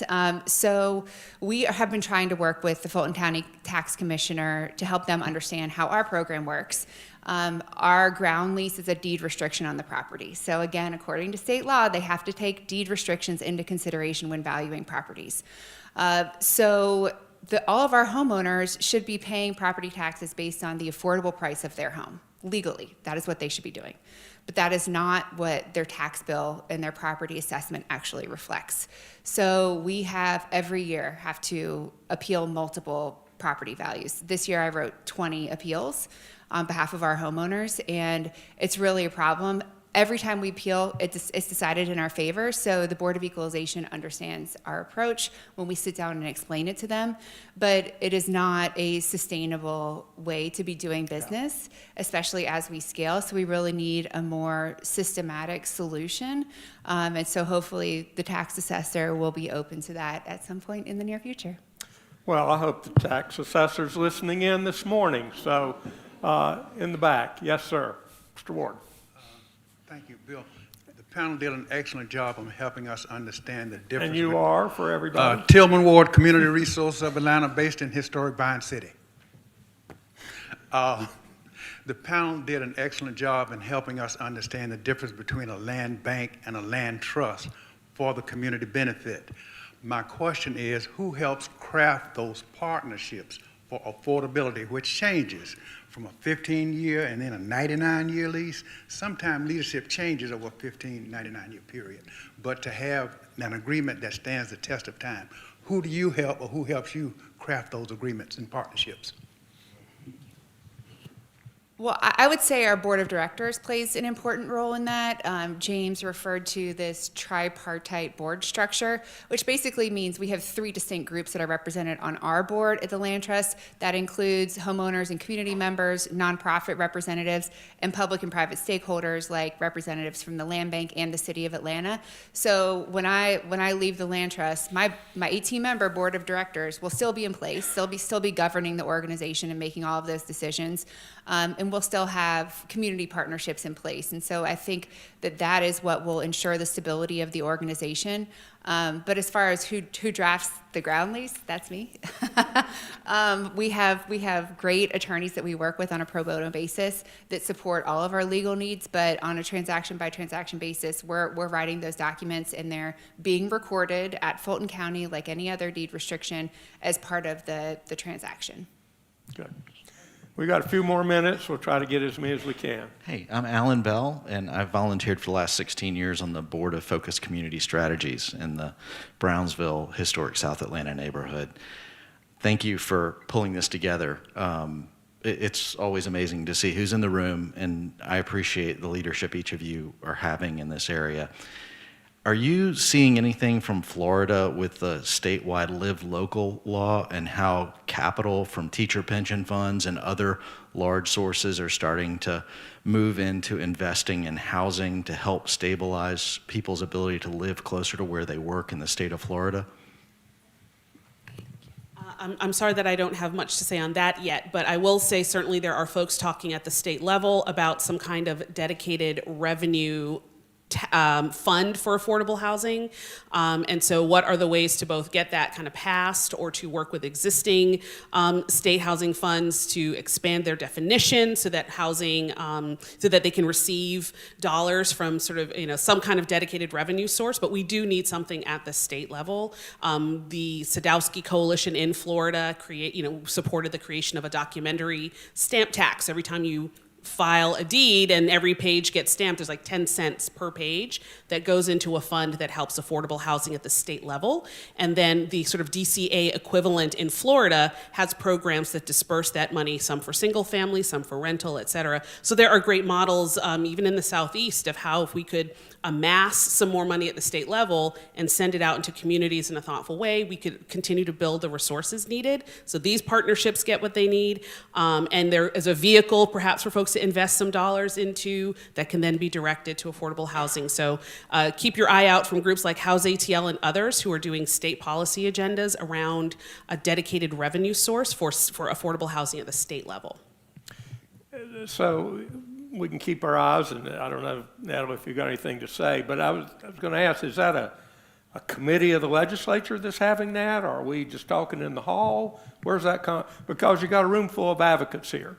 Yeah, right? I think, Natalie, why don't you say, we're just trying to get the conversation lifted up and started. It's a pain point for everyone to deal with affordable housing across the state. So the moment is now, and we're looking for ways to, between Georgia Advancing Communities Together, House ATL, individual partners locally, sort of elevate that conversation. Natalie. Yeah, so the immediate opportunity is the $11 billion surplus that the state of Georgia has, that the governor has a lot of authority. How much is that? $11 billion. $11 billion. Okay. Yeah, the governor has a lot of authority over allocating those funds. There is a existing state housing trust fund. If money is allocated to it, it is non-lapsing, which means it can be distributed over time. So this is an opportunity now to begin to demonstrate what a housing trust fund fund that is well-funded could do in our state, which could make the case for a dedicated revenue source over time that continually replenishes that fund.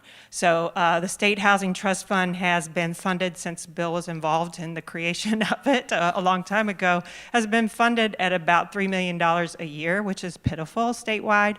That is primarily used to draw down federal funds for homelessness services, so to provide a match for federal funds for homelessness services. But the authority for the Housing Trust Fund is very broad. It can do homeownership down payment assistance, it can do land acquisition, it can do multifamily development, but that authority has not been utilized. So that is the immediate opportunity. I think you'll see a number of organizations, coming together around that, but the governor is really the decider on that. So if anybody knows anybody who has the governor's ear, that's the immediate opportunity, yeah. And we will bring this back to the group with Elizabeth Apley or Natalie to tell us what's going on. In the back, yes. Deborah Clark, I'm with Green Shades Foundation, and I have a couple questions. I want to know, how difficult is it for the land bank or land trust to actually go to another county and establish one? That's question one. I say that also too, I deal with sustainability. We have a model to do affordable, sustainable housing alternatives using our modular shipping containers, and now we have a green brick. And so I've approached the affordable housing piece at the request of the mayor, because he says that there are 25,000 affordable home shortages per county, so we have 159 counties. That's a lot of housing. And he said, I can only do my part, Ms. Clark. I need for everyone else to do theirs. So we're looking at sitting in this forum, and the bigger picture is, how do we all do a little part for a bigger piece? Because I work with a community of people that are working unsheltered, seniors and vets that live in deplorable conditions. And as you can see, the housing market has so exponentially exploded that people who are working to try to find a place to live almost have to work 2 jobs. That's a health crisis. So as I was talking to a couple homeowners, one 40 acres of land on 1,000. You got a question in there somewhere. Yes, I'm getting to that question. They asked me to come and develop their property, and this is an option. What I'm hearing today is an option to have them put it in a land trust and have the land trust work with them in order to get it done. Because folk are coming to us about sustainability, which is another level of money, and I want to know what sustainability money or net zero money or environmental money that you use, because you are here to keep Georgia beautiful as well. What money can you go find to help develop some of these communities? So we're not building traditionally, we're building more sustainably to protect and keep Georgia beautiful. Thank you. So quickly on the creation of land banks, that is one thing we've actually done at the state level. The Georgia Association of Land Bank Authorities is now entering into an agreement with the Georgia Municipal Association, and they're actually going to now manage our association via contract. And so what that does, it gives us now inroads to their apparatus to the state legislature, and that we talked about politics, so that's going to be important, having that relationship that can filter down. As a matter of fact, at the GMA conference this year in Savannah, they actually had a cohort for land banks in their curriculum presentation to basically educate people on that and do that. And so I say the more we do across the state and people all across see the benefit of doing these types of programs, the local leadership starts thinking, hey, I want one of those too. And therefore you start opening up resources to help you to fund that. So GAL, Georgia Association of Land Banks, helps to provide technical assistance to do that. CCP, ODETA, I was going to say, Yep. you could go, I'll make sure that George gets the specific link, but there are some booklets with the template documents to create a land bank, which is a county and one city in that county. That's the bare minimum that you need. And you do an intergovernmental agreement. There are template documents free at communityprogress.org, as well as having so many practitioners via GALBA to ask, how did that actually work? Does somebody else have another document? So there are definitely lots of support for getting one started and exploring. I'll make sure George has those links for when he follows up on this event. I know there's more questions in the room, but I want to give time for our fireside chat. If there's an underlining message here of what I'm hearing is It really takes a village. And when we have ideas that aren't necessarily understood in the beginning, it takes all of us being advocates for that and educators for that. Please thank our panel. They'll stick around for a moment later if you have any questions for them. Appreciate it, man.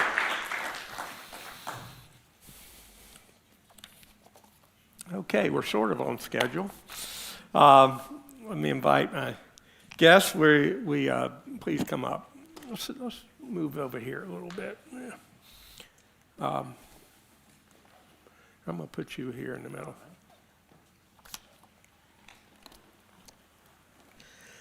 We wanted to finish this session talking to, and introduce yourself because we didn't get your name before we started. No worries. Is this on? Can you guys hear me? No? Yeah. Okay, there we go. Thank you for having me. It's good to be with you all. My name is Antariksh Tandon. Antariksh, okay. Antariksh, yeah. You can call me Tandon. I go by that as well. It's just fine. I am the Director of Design and Real Estate Development for the Guild Collective. We are 4 years old in the development space, but we've been around for about 9 years. And I can give a little bit of introduction when we get started. Please, go ahead. Okay. Could we pull up the first slide? Thank you, George. I'm sorry I cut you off from... So we were founded by Nikishka Iyengar in 2015, and with the specific mandate to address the racial wealth gap. I'll give you the highlights. Don't worry about reading through all of this. But I think it's useful to talk about what led us to do development as developer, because that was not the original intention. When we began in 2015, Nikishka started by just turning her own house into her cooperative. And she started as big as she could at that time, which is really just like making her own house into a cooperative, and with a focus on supporting social entrepreneurs, organizers, and creatives. From there, we went to found a community wealth building accelerator for businesses owned by folks of color, partnered with Invest Atlanta to create a commercial down payment assistance program for those businesses, worked with the DETA and Transformation Alliance to found a transformative development program focused on giving BIPOC developers tools to sort of thrive in that space and do development that is conducive to thriving neighborhoods. And as we were doing that, and as Nikishka and the team were managing a few apartments in somebody else's development that were affordable, the constant lesson that we kept realizing, well, there were numerous, but one of the constant lessons was you don't really have the ability to control what happens or the mission of a particular project unless you engage finance, ownership, land tenure, all of that yourselves as developer. Because otherwise you're always beholden to the terms of the capital in whatever deal you're trying to help succeed. And as that realization was coming, the other realizations were that housing is not an isolated good, obviously, so the focus on businesses, I think the AWBI stats that we were looking at earlier, they have a average black business valued at 1/10 or less than 1/10 of an average white business. So like it's very much a larger sort of connected problem that we need to address. And so all of that led us to being a developer. And right now we act as developer, investor, and steward of community-owned properties, and I'll speak very quickly to that. So how we act on our mission to address the racial wealth gap right now is by developing properties that are community-owned and community-controlled in perpetuity in neighborhoods that have seen about a century's worth of disinvestment, right? So predominantly Southwest Atlanta on the west side, for example, that have seen a loss of transportation infrastructure, a loss of just good quality housing because of disinvestment. There's a lack of food access, of course. And the constant things that we hear from folks in the neighborhood now that capital is returning in huge amounts, partly because of the Beltline, partly because of other development forces, is that I have no agency in being able to participate in all the changes occurring in my neighborhood. And as a result, the neighborhood complexion changes. It continues to undergo displacement and gentrification. We're all familiar with that, of course. So our mission right now is to seed and develop these properties that are owned 100% by the community residents of these neighborhoods, they collectively own them and they collectively govern them as well. And the final piece of this is that we've been doing this sort of development-focused work for the last 4 years. We've realized in working with CDFI partners that there is a gap on the capital side as well, in that capital is not available at the terms that community-owned properties need, and not quickly enough to be able to take properties off the speculative market. Our fundamental goal is, under this mission, is to take properties off the speculative market and leave them in control of the community. And so the last piece, the ground cover fund, is something Nikishka sort of spearheaded in the last 2 years or so, which is trying to raise capital on a portfolio basis so that we can go out and quickly move to take properties off the speculative market. We just closed on one for our version of the Community Land Trust, and it was $1.5 million acquisition for a 9-unit multifamily in the English Avenue district. The seller wanted a closing period of 17 days. And when that's faster sometimes than a single-family home, you have to move very quickly and you have to have the ability to deploy capital to be able to take that property off the market. So that's a broad overview of what we do, and we can talk about the models next. But. Well, I want to get to that, but where would you look for capital?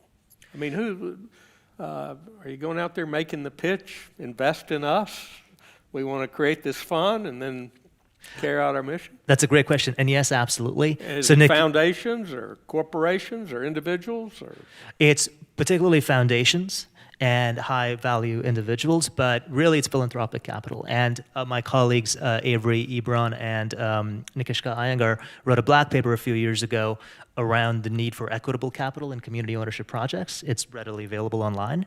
And we make a pitch to philanthropic organizations to step in and fill the gap that CDFIs and other debt partners are not able to fill. One of our partners are, for example, the Catali Foundation in the Bay Area. They have a mission to support community-owned projects, and so they've been instrumental in making this go. They give us really favorable capital that becomes catalytic capital to attract other debt partners to the deal. And on that point, whereas a typical, well, if there's such a thing as a typical development project has a majority debt and minority equity, ours is flipped. And it's because, as the panel spoke to, there are challenges in getting people to come unstuck from the positions that, like, this is how development should be, or this is risky and this is not, you know. So we have like a 65% equity and 35, did I do that math? Yeah, 35% debt. But it's a challenge, it's an ongoing challenge to raise that money and then find a way to exit that money on the back end while transferring the projects to community ownership. We act from day one. We are under construction on our first project in Capitol View. It's a 24,000 square foot project. There's an existing 7,000 square foot building, and that's being renovated back into a grocery store, 3 small commercial kitchens, some co-working and community meeting spaces, and then we're adding 18 units of permanently affordable housing over top. And all of this sits within the Community Stewardship Trust, which we can talk about, but I bring this up specifically to say this is an $11 million project all in, and we have about $930,000 worth of housing opportunity bonds from Invest Atlanta in that, which we're very grateful for. But that's it, though, you know, and we need much more in order to make this work. And across all of our projects, that's the only public dollars we have. And the time is really now to partner with models like this, as the panel mentioned, to scale these things up. Yeah. I'm going to ask you about your 2 models, but let me just back up a second because I didn't do a big introduction here. Use the word in the first 3 minutes. You talked about learning, innovation, you know, that you're learning as you go. Why, as a young, smart man like you, want to get into a job that every day is a learning day and the model keeps changing? You know, because I think all of us, you know, we kind of want to settle somewhere and feel like we can make a difference, right? That's a great question, and that's exactly why I want to do it. Well, say a little bit about that. I mean, did that come from a young age, or while you were in school, or you met the right folks to partner up with? The latter, and I'm thankful to Amanda, actually. She connected me to the Guild in 2020. But I'm an architect by training, and I worked for about, I guess now 15 years in architecture, New York, California, a few places abroad. You realize that there is a death in architecture very quickly in terms of growth. And I don't mean financial growth, I mean the knowledge and the impact you're able to have on the world. Mostly you're building places for wealthy people to park their money. And you can construe that whichever way you will, but that's the case. And architects have always worked in service of capital. And that's just the way it is. And in order to have any impact that is not just helping people park wealth, you have to engage with cooperative ownership. Because there is a dearth on the architectural side of engagement with these models that can then lead to an architecture that is not a sort of a reproduction of what capital wants. Capital wants these private, very defined apartments or condos, very little that you have to do with your neighbors. You know, you might have a generic game room in a rental family building where everything from like a bar mitzvah to a Super Bowl party can happen and like kind of smells like salsa all year round. That's not really how you build community. You build community by informal conversations with your neighbors. You have to have if you're going to premise this work on solidarity, you have to have an architecture that enables that. And I came to this work through that lens, through how do we do architecture differently to be able to embolden these projects, these models, so that they're not limited by the sort of the status quo of architecture.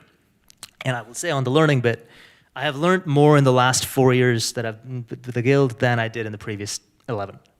And that's just, it's enough to keep me wanting to come back for more. Mm-hmm. Good. We've mentioned several models, so I want you to kind of speak. There's the People's Community Land Trust, which some of us are familiar here, and the Community Stewardship Trust. Speak to those two models, where they fit. Absolutely. So, as I say, we are trying to address problems that are generational and systemic, right, and all interconnected. So, for example, the diagram on the left side, if it's visible, safe and affordable housing, economic security, access to good quality food, all of that are interconnected pieces. So the models that we have try to address the spectrum. So I'll start with the Community Stewardship Trust because we've heard a lot about the Land Trust already. So the Community Stewardship Trust really is a model in which the land and the building are not separated, but the entire property is owned by community collectively. So for example, as we heard eloquently from the panel, in the Community Land Trust, you have the land that is owned by the trust, right, and the members of the trust. In a Community Stewardship Trust, the entire property is owned by the neighborhood. So very simply, it gives people in the neighborhoods an opportunity to own and govern buildings together. So every time we develop a property under the CST, Community Stewardship Trust banner, it enters ownership by this legal entity. It's a public benefit corporation that we are standing up with lawyers right now. And each property that we do will be owned wholly by that. Folks will buy shares of the CST. As the properties appreciate in value, their shares appreciate in value. And when they want to redeem or when they want to exit, they sell the shares back to the CST, they cash folks out.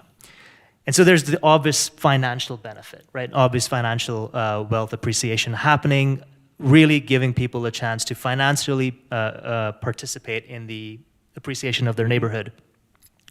But I think the somewhat generational, outside of the financial impact that this is going to have, is that it's truly going to be governed by folks that own the thing together. And we have a decision-making matrix, and those decisions are broken up into categories with like financial decisions, administrative decisions, leasing decisions, whatever else. And each of those decisions, like whether to pursue a new project or not, whether to dedicate money to renovate an existing project or not, will be voted on by the members of the community. And so that's the Community Stewardship Trust model. And really the attempt here is to balance permanent affordability, because all of the units I mentioned in this are permanently affordable, with community wealth building.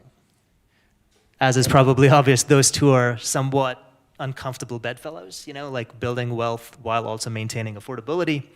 So the sort of the key element here is to never be able to buy or sell the property again. It remains in trust ownership.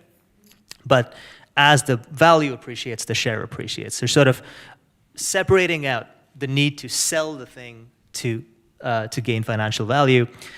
And we felt it was important for thriving neighborhoods to have a mix of those two uses, housing and commercial uses. Like I said, housing is not an isolated good. For example, one of the first things that we heard, because we engaged the community even before we closed on the first project, just the one-story building, when we talked to them about what they want to see there, one of the first things that we heard was a grocery store. There's not a grocery store within a 2-mile radius of this location. We need a grocery store. So already that was our mandate. And then we wanted to add permanently affordable rentals because, of course, the need for that is always imminent. And so we designed the project in communication, in correspondence with the community, and try and really center both the commercial and housing needs. And try and center the fact that, yes, the property is going to appreciate in value, people should be able to benefit from that, but also there'll be a renter co-op laced within this so that the folks who are actually living in the building, who also have an ability to own the building, don't get outvoted by folks in the neighborhood around decisions that affect their daily lives, around renovation or around whatever else. So that's the Community Stewardship Trust, and this slide usefully, I think, charts out those steps. I can pause, and I can talk about the PCLT. Well, I'm not giving you a whole lot more time because we're running out of time. Yeah. But, you know, there's the question, because we're a regional forum, as I think Chris said, where half the population's in Atlanta, so we have more people, more resources. But to the young lady from Carrollton or Carroll County who says, how do we do that there? How do folks learn about this? I mean, is that something the Guild does? Well, tell us. Absolutely. So if you go to our website, theguild.community, there's a section on resources. Now, it may not be as extensive as the Grounded Solutions Network or Atlanta Land Trust Network, but we are trying to do our part and put out everything that we do as some form of resource where we're learning things from. We oftentimes have webinars. One of the values that we have, going back to learning, is learning in public. We're a team of 5 people right now. We're interviewing for an operations manager, so we'll be 6 soon. A lot of this is new to us as well. And we try and put that out there because, again, if you're going to build stuff for the community, you have to be comfortable making mistakes in public. And so we do that on an ongoing basis. So that'll be one. You can go to our website and look for resources. You can email us. But as the panel said, there's many, many resources available in different places for you to engage. And really, it comes down to organizing and banding together with other folks in your neighborhood who might be interested in things like this and starting conversation. Conversation is really the basis for all of this. So if I said you had 4 more minutes, which is how much you have, what would you want to tell us? I've got 10 more questions here, of course, but okay, let's see. Take your 4 minutes. And, Well, so I'll speak very quickly about the People's Community Land Trust. Not too much, though, because we heard a lot about that already. But again, while housing is not an isolated good, and we wanted to really make housing and commercial work together, because that's what makes thriving communities, we also recognize that there's an immediate need to make sure properties don't get lost to the speculative market. So that's the People's Community Land Trust that we started, much smaller than the Land Trust, of course. We only have about 10 units in it right now, 1 9-unit multifamily building in English Avenue and 1 single-family building in Peoplestown.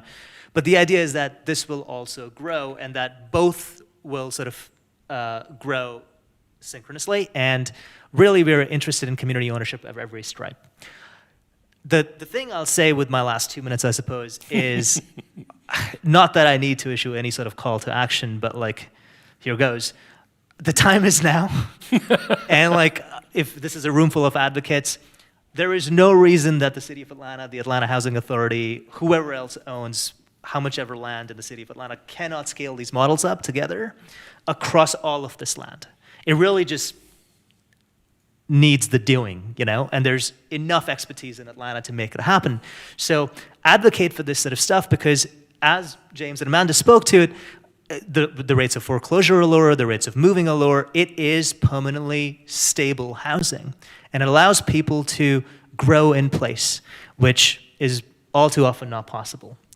I'm not trying to be prescriptive. I'm just saying, like, there's enough expertise and opportunity here in Atlanta to do this, and it really just needs advocacy.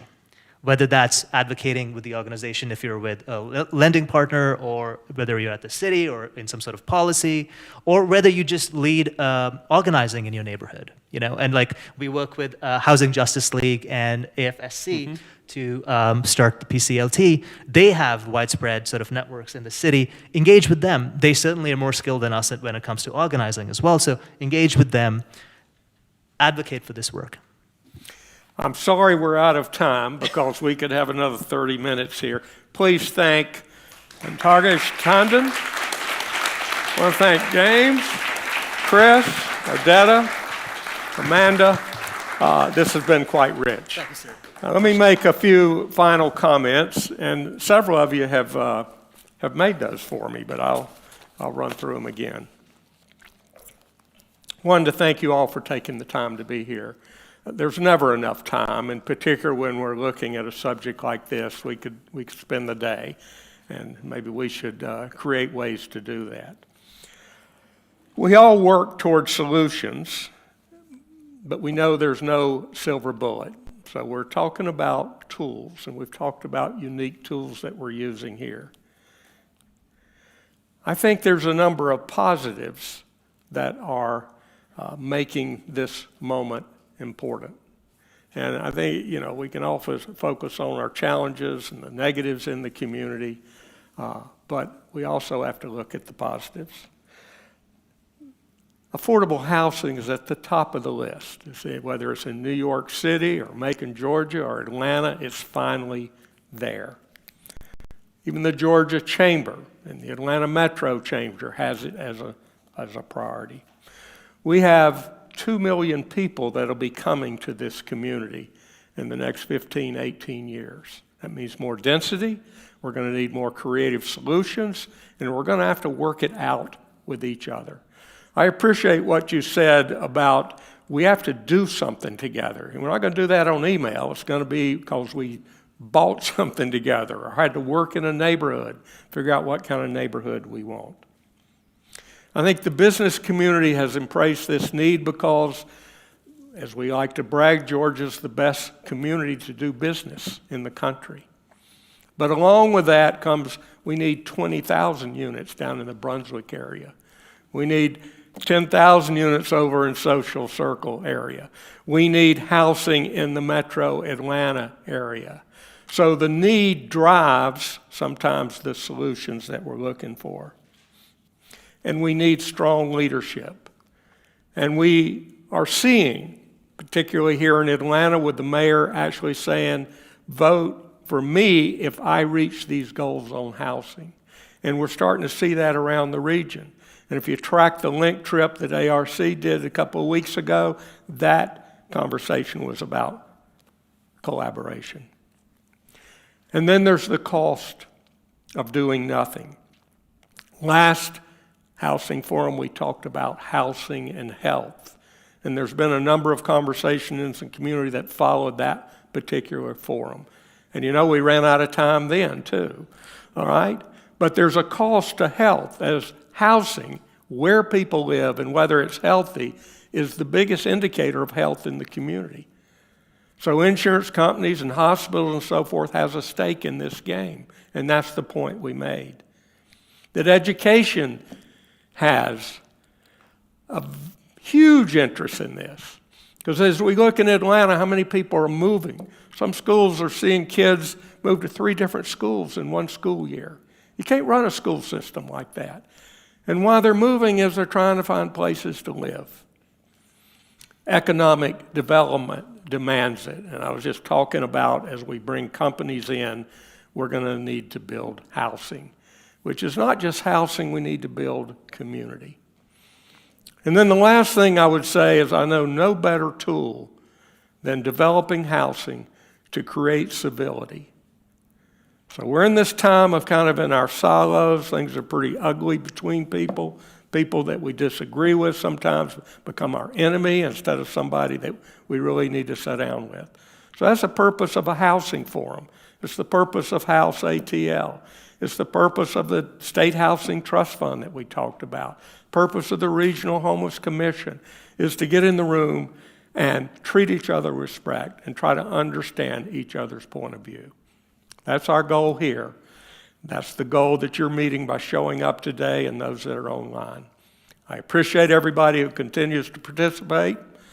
I feel hopeful, and I feel very positive, particularly about the people in this room and the people in this movement. God bless you. We'll see you at the next Housing Forum.